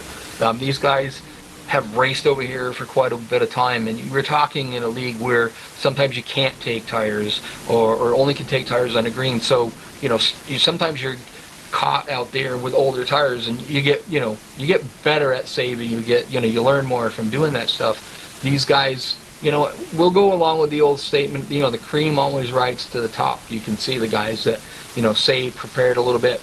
Now we're down to it, less than 25 laps to go. They've got the better tires. They're going to be the ones that are out front. Yeah, and being super consistent. So now we might see them get way more aggressive now if they've saved to finish the last quarter of this race off. I think from here on out, we're getting around with the 20 laps to go. This thing goes green. You know, their fastest laps are around 22 seconds. That's not going to take very long. The pace lights are off on the pace car as they're coming around into 3 and 4, but it ain't going to take much. I think now you're correct. I think it's going to get a little more aggressive. I don't think they'll go, start pushing each other out of the way, but I think you'll see, Boyer and Tedder and Richard Knappich starting to make a little bit more aggressive moves to try to get out there in front. Chris Aiken with a great launch off that start. He got himself out there 2 car lengths right off, but Boyer drove it in there deep. And it stuck. And Tedder right there behind him. This is going to be a race. Ooh, this is going to be a race right here. Last time I knew, Josh Boyer runs a Fanatic wheel. I call him Fanatic. It's a Fanatec. Yeah. I don't know what he's running now. I know with the... I love they use a Fanatec wheel. It's like a $3,000 wheel. Yeah. And actually, in a game that came out in 2003.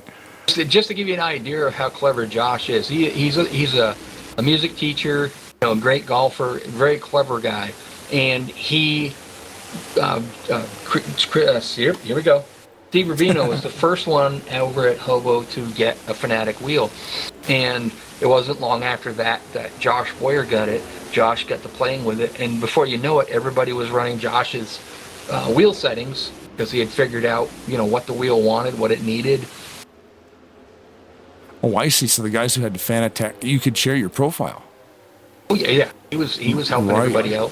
So you're not only setting your wheel up in the game, setting your wheel up in the actual hardwares itself. That's software too. Yep. To talk to the game differently, and then in conjunction with all those. So he figured out the secret sauce, eh? Oh yeah, and then of course the different springs and different bumpers for underneath the brake and the throttle and the sensitivity. I mean, because some of the crazier pedal setups, you can actually take the pedals apart and put in different springs and different spacers. They make spring package kits and stuff like that. Boyer's that was close off of 4. He kept it off the wall though. We're just watching the race there for third too. We've got Knappich and Tedder. We're side by side, and Knappich got by him for third. So the 6th car is now in third spot. What we didn't ask was how many race season that they had going on. Because that changes your race complexity too. If it's only an 8 race season, especially if you're going to run short tracks, you got to be a little more aggressive in getting up to the front. If you're running a 26 race season, you might not have to be. Right. Field's pretty paced out. We're down to about 17 laps to go. We just lost Tom Musa. He actually just retired last 4 laps ago with an engine failure also. So he may missed a shift on the restart, maybe. It blew a motor up. That's a possibility. That or the random breakdown got him. We're back under caution again. We're under 20 to go. So now we're going to have a chance to get the tires to cool down a little bit. I think this is where you're going to really see the big business start to pick up.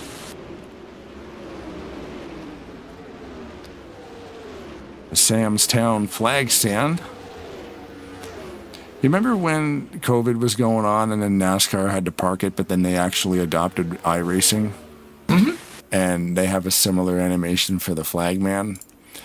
And then they pointed something out because they were actually running NASCAR races, and they were broadcasting them on live TV, but they were using iRacing from their homes, just like we're doing right now, like legitimate, I think Clint Boyer had a setup too, even though he's a broadcaster now. But he was like, I'm back on the track, he retired as a driver, but he's like, I'll play a video game, let's do this thing. So they were doing it and broadcasting it on Fox. It was crazy.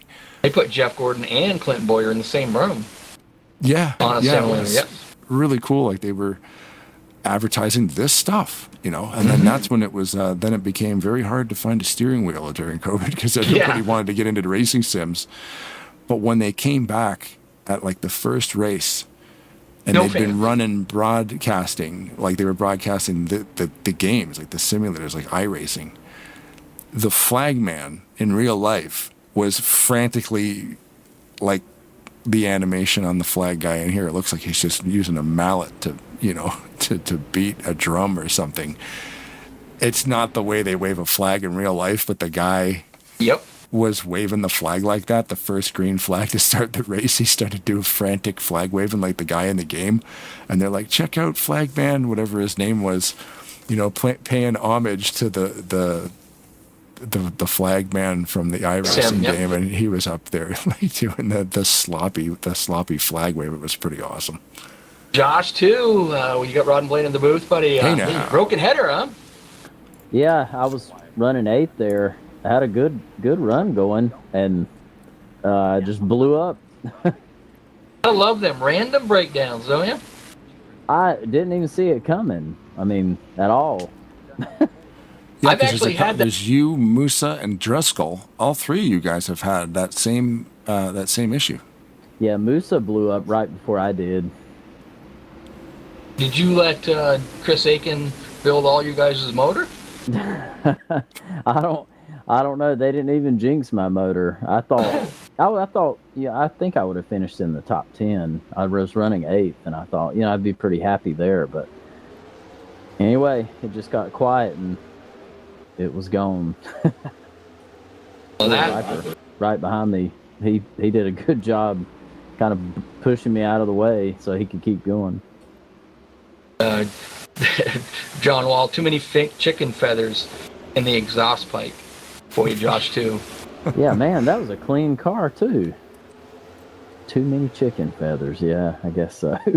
Shouldn't have backed it into the chicken coop as Josh Boyer drives it underneath Chris Aiken. Wow. That was a power move. Wow, yes it was. Holy moly. I thought he was going to lose it, but he held on to it. That was awesome. Well, sorry about that there, Josh. I just got a little excitement on the track, but too bad you had some bad luck. I don't even know. I know that they have it up on I think I couldn't tell you. You plan on running the full season and going for the championship? Yeah, definitely. This will be a lot of fun. I'm going to try to be here every week. Yeah, for sure. All right, that's awesome. We got 10 laps to go. Good luck. Yeah, we got 10 laps to go. We got to get calling on this thing. So good job, buddy. Unfortunately you had some bad luck, but we'll definitely see you soon, I hope, and maybe a little better luck. Oh yeah, that's all right. Good luck. Y'all have fun. Great job, guys. All right, have a good one. Chris Aiken's going to have to pull a move like that, man. There's no way you're getting around Boyer unless you just send it. Thing, that was a crazy pass. That was great. He's got to go up and rattle his cage, and the only one way to rattle Josh Boyer's cage, and that you gotta bump him. You gotta move him a little bit, not wreck him. You gotta move him just enough so that you can get those rear tires a little bit light. So he has to chase it up the track, and he is trying to get there. He's trying, but he can't. You got to give him the old Dale Earnhardt chrome horn treatment. If you plan on waiting for Josh Boyer to make mistakes, that doesn't usually happen very often. So. Yeah, they're on rails. Both these guys are on rails, and you got Tedder back there watching. So this is anybody's race still. We're 7 laps to go here. So. A late race caution, we don't want to see it. We want to see this good racing we got going on right now. But a caution could just throw, a little more excitement into it, I guess is the word to say. Yeah. Tighten everybody back up again. Yeah. And then you got the pressure of that last green flag restart. Ooh. Getting right down there. He's painting that line there with his left side tires. Got a really, really good run through that corner. Like Boyer's kind of a little better in 1 and 2. Aiken's a little bit better in 3 and 4. Right. I think Aiken is running a little bit lower line. He's running a little lower line in 3 and 4, making up that time there. He's, like I said, losing in 1 and 2. He's running right down at the bottom on both ends of the track. Mm-hmm. It's kind of funny how that works, and that happens with my go-kart racing. One corner I run the bottom, one I run, half a cart up, and it's weird how, he's losing on one end, gains it back on the other end, but he's not making up any time at all onto Josh Boyer. We're able to put a little bit more space between them two now. You're just seeing who's got the tires. I think they've got the tires. We're so late in the race now. It would have shown by now.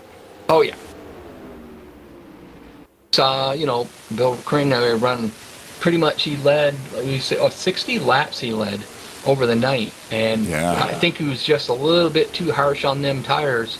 Now that we got down to, the last 40 laps, the guys that were conserving, obviously went by him and are out in front of him. And Crane currently dominates the race, with 60 laps led. He's currently in 6th place. As you 3.5 seconds behind. And that just shows you, how much saving tires are going to be. We get that should have been the 2 to go right there. Yellow is up. Yellow's out, so this thing is going to end under caution. Your winner tonight's going to be Josh Boyer. We're going to get a chance to talk with him afterwards. Trying to remember, let's see. Wait a minute, I can find that out. Boyer was started 18th on the field tonight, only one car behind him. That was Viper, so that's quite the charge up through there in 100 laps. Yeah, because he wouldn't have been able to qualify for the main event because he won the heat, right? Right. Won heat number 1. And being back there, that makes it a pretty good charge. But like I said, in the early part of it, pretty much saved tires. Got around to the, last, when we got to 50 laps, he was already kind of worked his way up to about the 6th position. And then we get to a caution, and after that caution, he started getting really aggressive. And then with about 20 to 15 laps to go, he made that really, I wouldn't say a bonsai, but it was a dive in there. He was able to keep it straight and got past Chris Aiken. Aiken came back after him for a little bit, but I think Boyer's tires were just a little bit better for the last kind of 10 laps, and made it so that he could go out here and win the event. Yeah, that pass was great. Like, just perfect timing. It had to happen at that point, and he made it happen. I think it's just the way this is structured. You have to be a smarter driver.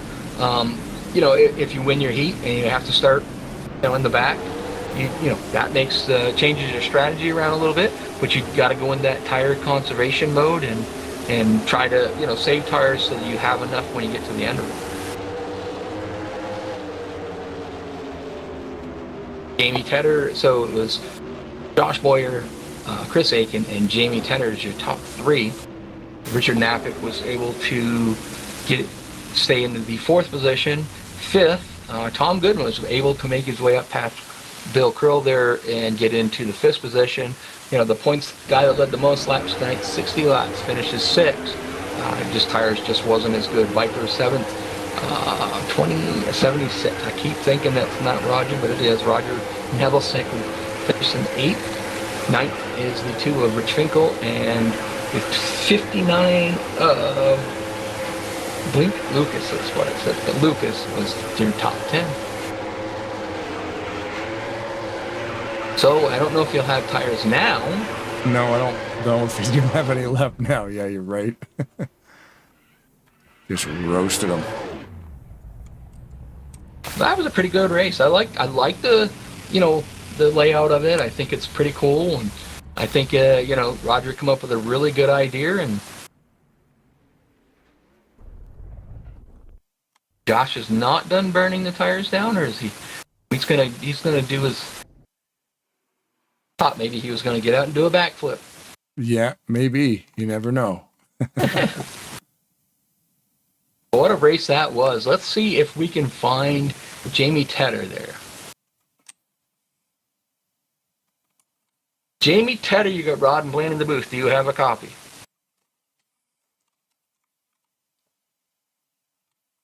Jamie Tedder. Oh.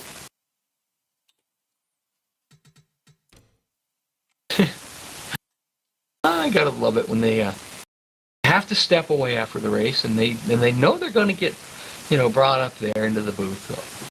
I didn't go nowhere. I just don't hear you. What? Now you're getting louder. Oh, do I have to move my mic so that you can hear me now? There we go. Okay. So you started. I don't remember where you started. I have to look that up real quick. 4th. 4th. Okay, so you started up near the front. I know you well enough to know that you were saving tires that whole first half. Did you? Bet? I was. You didn't quite save them as good as Chris Aiken and Josh Boyer did, though. No, I just, I don't know. I overdrove it a lot. I don't know that I've run this track that much in the past, but it's a fun track, no doubt. But yeah, it's just I just tried to hold my own and just keep up. That was my thing, is just to keep up. So with a 10 race season, a 3rd place finish, that starts you out right off the get-go. I believe you got 4th in your heat. I think you got into the points in your heat. So, 3rd place finish, some points in the heat, that should put you somewhere around 3rd and 4th. You still got kind of, a ways to go. That's pretty good to start off this way. You'll be up there in points, and next week you're at Iowa. So are you any good at Iowa? I love that track. Being that track is a very good tire wear track. I imagine you'll be really good there. I always say you're probably one of the best tire conserving guys out there. I wouldn't say that, but the 19, I've learned a lot from him. So Is Iowa another shorter track like this one? Yeah. yeah. I think pretty much all of them are short tracks. Yeah, I guess if they're running this late model mod, then it's probably going to be most of the same style tracks, right? Like a mile or less. Yes. So as I say, Worldwide Technology Raceway, that's a mile. The gateway, so. Right. That'll be the big one. Yeah, that'll be probably the bigger one out of them. Although Toledo Speedway, that's a small one. But anyways. And a fun track. Toledo's always fun. Yeah.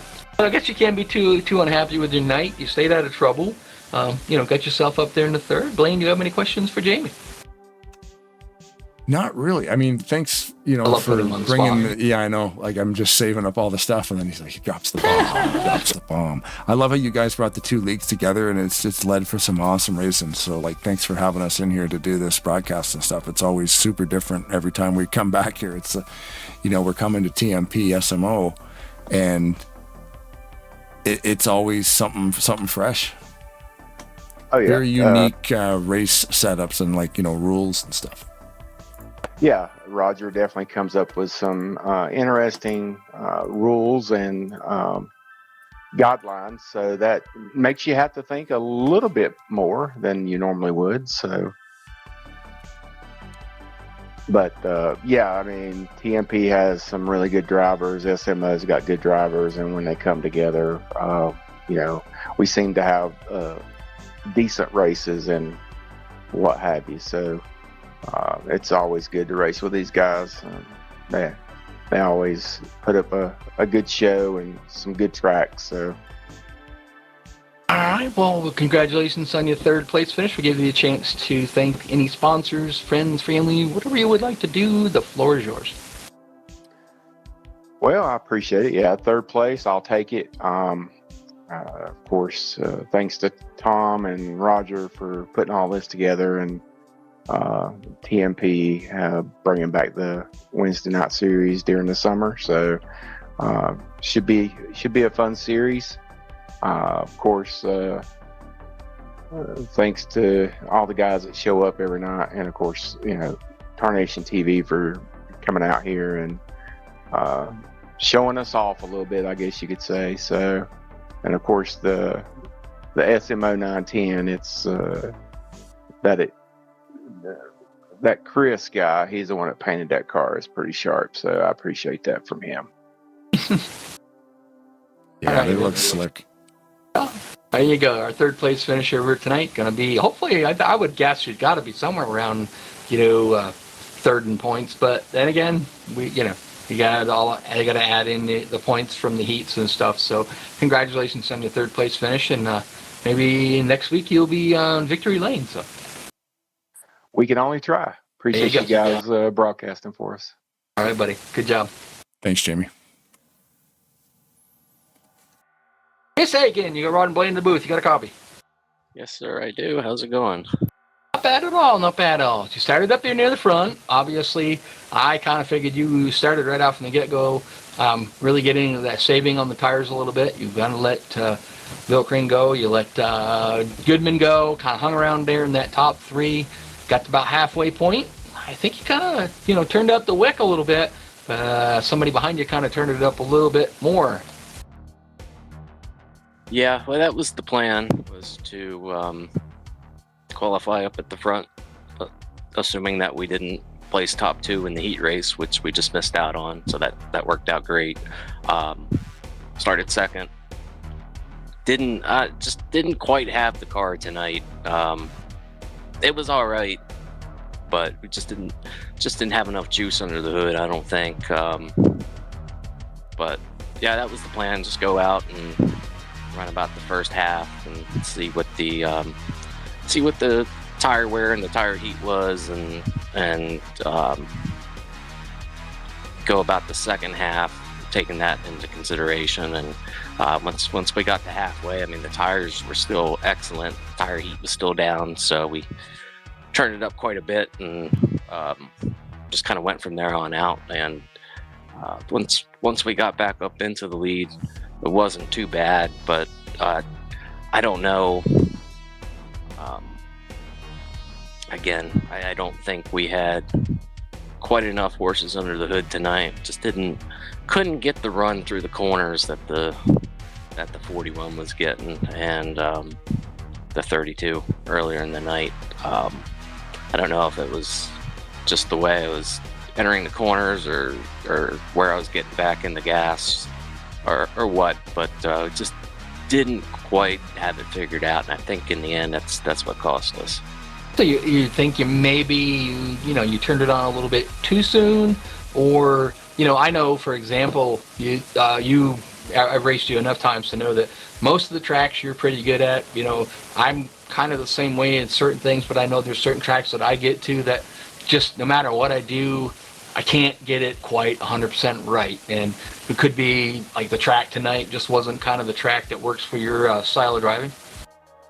No, I mean, I'm all about the short tracks. That's my favorite track type, and there's not too many short tracks out there I don't like. Memphis, run it quite a few times and have always liked it. And I think it was more the track and the setup itself. The track conditions tonight, along with the setup that was put in, just didn't quite have the right feel for me anyway. That's not to say it was a bad setup, but it just didn't quite work the way I would have liked for it to work. But when I was out front towards the end there, I felt like if it had stayed green, I feel like we probably could have held off Josh. But on the restarts, that thing was dog. It just would not go, would not stick the bottom. I guess I was as lucky as I was to stay out front on the restarts as long as I did, taking that into consideration. But hey, we gave it our all and wound up with a pretty decent result. So that's would have loved to have won, but hey, we're second place, so that's not too bad. Are you planning on running the whole 10 race season? That depends, Boyer. No, I'll tell you what. I'll ask that question shortly after we get done with you. Yeah, that's the intention. Yeah, we'll see how that works. As of right now, it shouldn't be an issue with my schedule. So hopefully my schedule will allow me to do that. This is a great little effort that Tom and Roger and those guys all put together. It's very it's something a little bit different, and I applaud them for always trying to do things a little bit outside the box. And had a great showing tonight, and just a lot of fun. And congratulations to them for quite the turnout. And again, what a blast! All right, Blaine, you have any questions for Chris? I'm curious with the heat racing setup. Is it worth winning those heats? I mean, I guess there's obviously extra points involved there, but there's enough time in the main event to make up any positions that, you know, because I know like winning the heat, you're forced to the back. So there's that whole thing. Do you care about the heat races at all, or are you just worried about the main event? Both. I don't necessarily want to win or finish second in the heat race. If I do, you know, I'm not going to sandbag either. But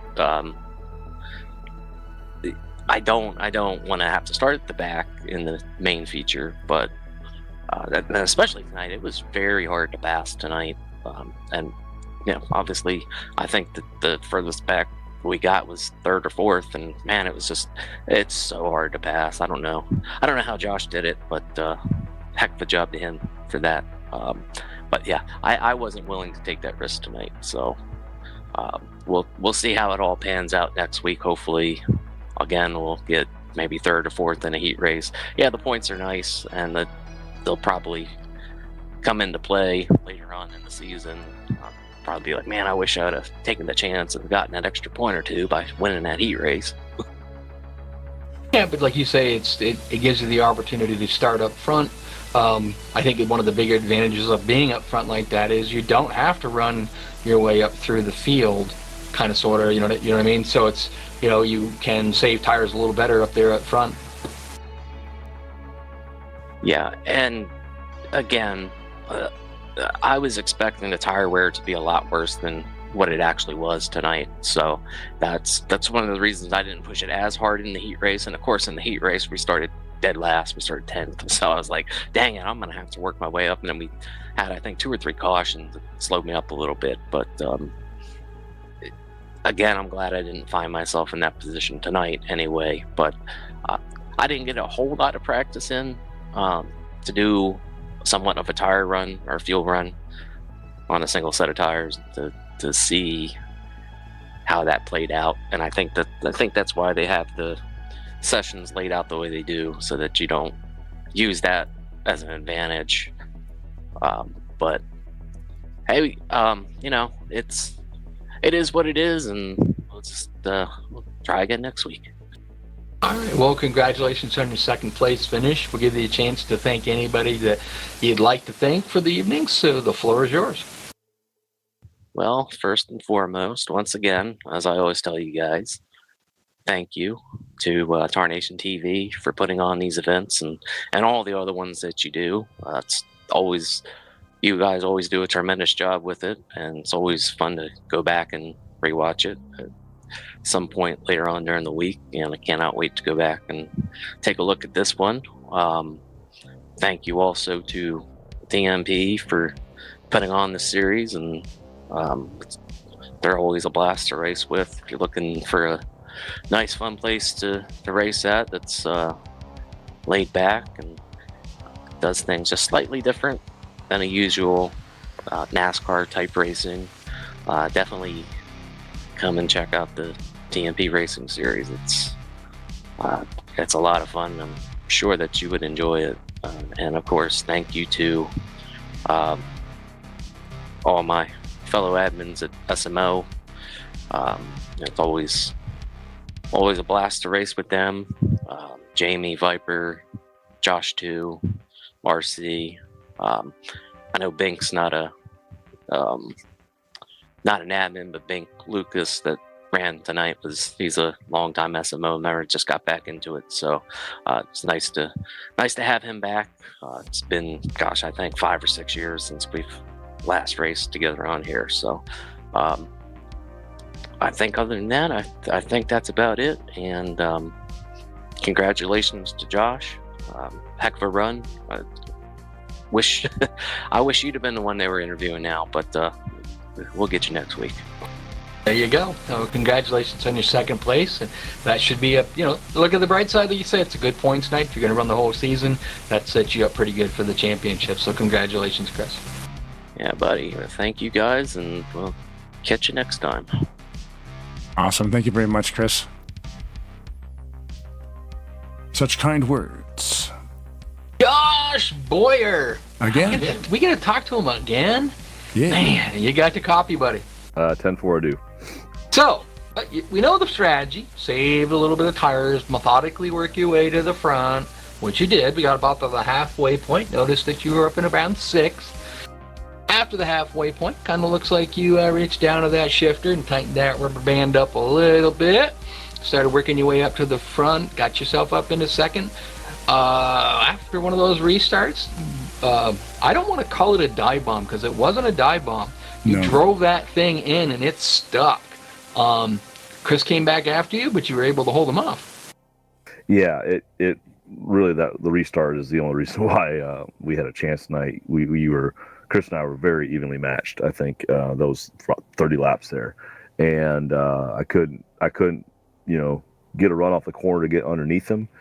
We had a couple restarts in there, and then that last restart just was able to make it stick through 1 and 2 there low, and came off a 2 with just enough underneath him where he couldn't come down in front of me into 3. Was able to hold that there through 3 and 4, and then it barely stuck in 1 and 2. Right, I went back and watched the replay, and it almost went around and got him right. So we got real lucky there that I didn't take us both out, thankfully. But it barely stuck. But that's the only way I could get around it, was hoping for a restart where I could stick it down low and get the drive off the corner. And if you look at the telemetry there, you'll see that I kept it in 3rd gear through that 1st and 2nd turn, so it had a little more bite, a little more turn, a little more acceleration coming off that corner, and just enough to get that run to set us up for, it took a lap and a half to clear it, but it's what set it up for the night. So I was talking during the broadcast. Now, are you still running what I call a Fanatic wheel? Correct, yes. I was talking about how when Steve Rubino was the first one to get one, you were shortly there, one of the guys that got one, and then of course you started playing with it. Didn't take you long to figure it out and get the settings right to make it work real good in this game.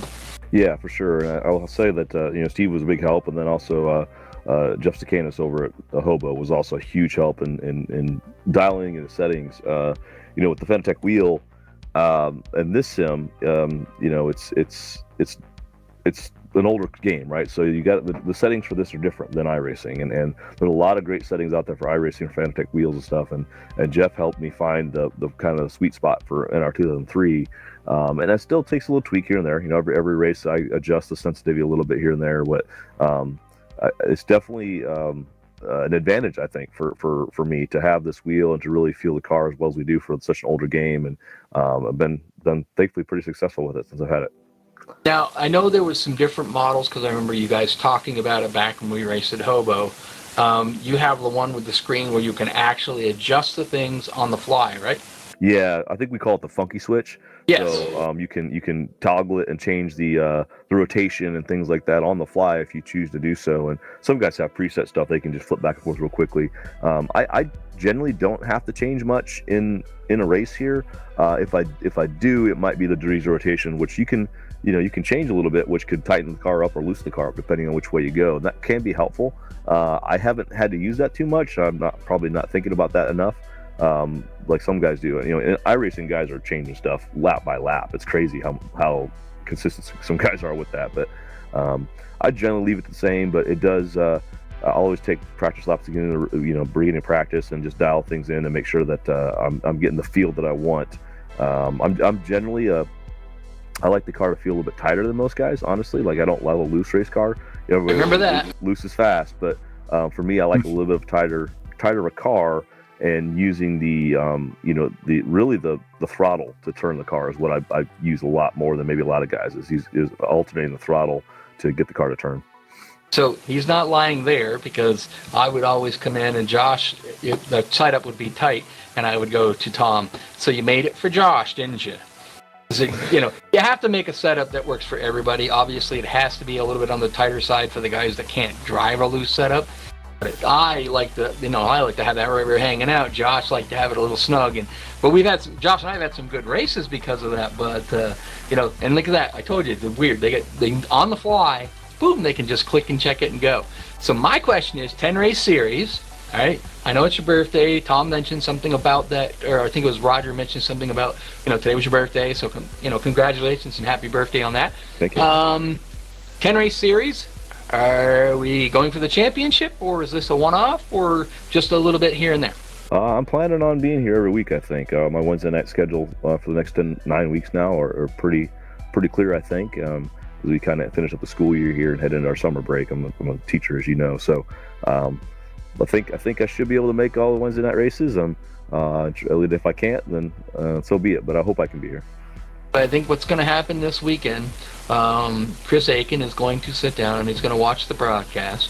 He's going to listen to his interview, and we talked a little bit about that. And then he's going to go, Boyer's going to be here all year. Whole season. I tell you, Chris was fast tonight. I think he, I could just get into the corner a little better than him. I could tell that, even as he and I guess it was Jamie were racing. Was it Jamie? I think it was him and Jamie were racing, it's him and Bill were racing pretty hard up there, right in front of me, and I could tell I could get in the corner just a little bit better than those guys. Off the corner, we were all pretty even. It was mostly I felt like entering the corner where I was just a tick faster, because whenever he would get a car like the two ahead of me, I always closed that gap into one, especially is where I felt like I could gain the time on him. So he was fast, and I think if it wasn't for those late race cautions, I could have never passed him. It just was not possible to get that advantage off the corner to get yourself in a position to make a pass. So what we saw, I saw it for sure, in turn 1 and 2, you were running probably about 1.5 feet off the bottom of the track, and you were gaining on him out of 2. He was running right on the white line. So when he come into 3 and 4, you were still that 1.5 feet off the track. He was gaining on you in 3 and 4. So I would say for 10 laps or so before you started kind of yarding him a little bit, you guys were turning about the same, and he was just gaining you a little bit in 4, and you were gaining a little bit out of 1. That makes sense, because we definitely were, tit for tat. I think for a lot of that, for sure. I pay attention to that stuff. Come on. So Blaine, do you have a question for Josh? I had a question about that wheel thing. Is there many things you can do in NASCAR 2003 with that? Wait a minute, we ain't got that kind of time. No? Yeah. So it's pretty nuts. You can bind any setting to it? You can actually, on the fly, while you're racing, you were talking about changing your steering ratio. Mm-hmm. I wouldn't say it's no necessarily the ratio, because the ratio is set in the garage. I run 12-to-1 ratio for all my short track races, right? That's just my default. What you can change though is your degrees of rotation on your wheel, which I see. Essentially can make it more twitchy or less twitchy or whatever, So I think I have mine set for NR 2003. It's not huge, right? But if your car is super tight, you can reduce that ratio and it will turn quicker because it's a shorter throw to turn a wheel, right? And vice versa. It's just like changing the ratio in the game from 12-to-1 to 16-to-1 or something like that. If you go a bigger rotation, it'll basically take longer to turn and tighten the car up. So yeah, you can change that. You can also change just the force feedback effect, which is also something that is what I generally change. It depends on the setup. If it's a setup that's a little bit too loose and free, I don't feel the car. Right? I feel like the wheel doesn't have any resistance in it, so I'll turn up that force feedback till I can feel the car a little bit better. I can adjust that in the wheel as well as I go. So if I'm going along the race and I feel like, man, this is just too heavy, I'm feeling the car too much, I can turn that down, which for me frees up the wheel and frees up the car for my feel, right? At least in my mind it does. I don't know if it makes a freaking difference, overall, but in my mind it feels different. I feel like I can turn the car a little easier by adjusting that force feedback. So it can definitely, awesome. Just change how you are feeling throughout the race, for sure. That's fantastic. Yeah, that's crazy. Cool. On the fly, change the steering ratio, basically. Because you're not. Whatnot. Yeah, you're not affecting the game settings. You're affecting the software on the wheel side of things. Correct. So that's pretty neat. Yeah, because I have a G29 or whatever it is, and it's it's 900 degrees obviously, and here I'm only doing 300 maybe at the most. I go from 7 o'clock to 5 o'clock, and that's about all I do. And so that's what I used to do. I had a G27 back in the day, and I would only turn that wheel 90 degrees each direction. So I did kind of only give it 180 degrees, because I wanted that. I didn't want to have to turn my hands over a ton, right? So it's exactly the same concept. I can just adjust that instead of having to do it through the calibration. I can do that I think I have it set up at I wouldn't have to hazard a guess here. It's probably in the 380 range, 360, 380 range probably. In the like overall, but then I can adjust that as I go, which is where I can use it to my advantage. So you think about what he's saying is he basically come into the game. All right, when you calibrate, you're calibrated at 380 degrees, and so that he has the ability to, per se, we'll just say, bring it down to 300 degrees, and it's not going to affect the game. If he's at 180 and he, in the game, changes it to 360 degrees, the game's so old, it's not going to know it, so he is still going to have the same effect, but it's just going to, stop at a certain point instead of keep going like it would before. Yeah, so I just looked. I have it set like my NR2's-on-3 profile is set at 360 rotation, while my iRacing profile is it looks like it might be 900, right? So like it's just a difference in how I have it set up as far as rotation. Do you use that wheel to play different simulators, or are you just strictly in here and maybe like iRacing? Yeah, this and iRacing is all I use it for. I haven't really messed with it too much, and I guess I did some F1 racing and stuff like that. I do have it's a McLaren wheel that I use for any IndyCar or F1 style racing games. I do have it at like the McLaren wheel. I think is close enough for me to F1, that kind of stuff, IndyCar. First off, you can't hit a golf ball with a steering wheel, so that's not going to work. Well, you can, but it's probably not good for the steering wheel. Okay, well, that's true. That's true. Well, all right. Well, congratulations on the win, and I'm glad to see that you're gonna stick out the whole season and put it to these guys. As I've seen you win many a championships, and I finished second to you in many a championships. So congratulations on the win. We'll give you an opportunity to thank anybody you would like to. The floor is yours. Yeah, thanks. And first off, thanks for you guys for broadcasting this. It's always fun to have this out there and talk to you guys during the race. I thought that was cool for you guys to pop in and talk during the race. I like that to kind of get what guys are doing during the race. It's really neat. Thanks for the Smo guys and the TMP guys for putting this together. Raced with all these guys in the past. A few new names here that I don't know, but most of these guys I do know, and a lot of laps between with a lot of these guys, and a lot of guys you really feel comfortable around and race really hard with. Chris and I know that we can race each other really, really hard.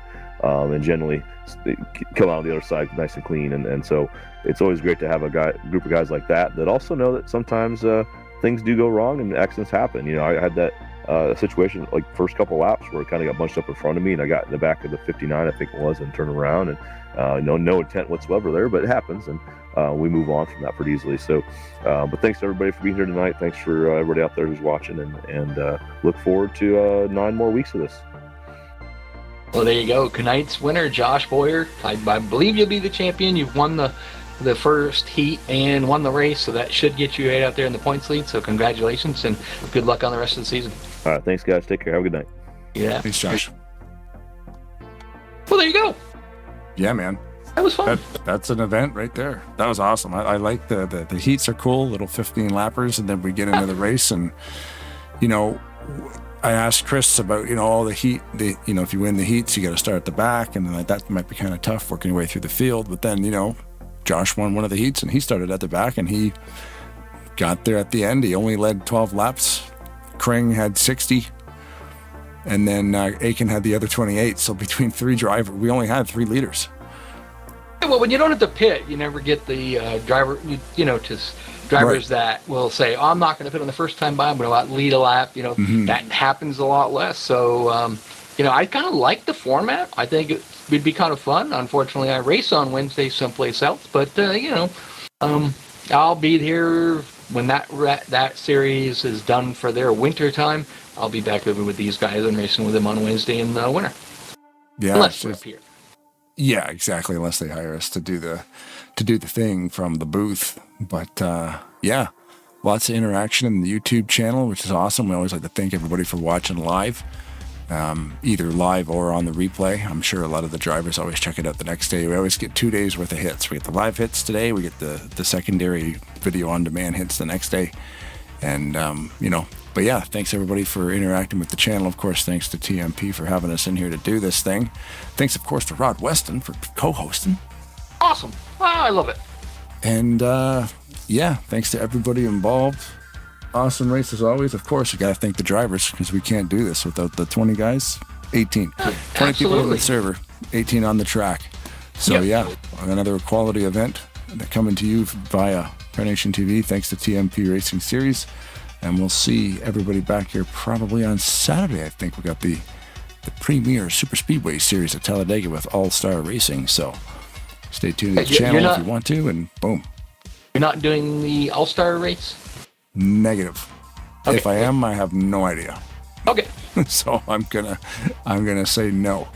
But I haven't been told if that's. I've been asked, or I don't know what's going on, so I'm gonna say no. But either way, yeah. Well, if you subscribe to the channel, then obviously you'll get it. You know, when we go live, you'll get the notification, and we'll happily invite you back.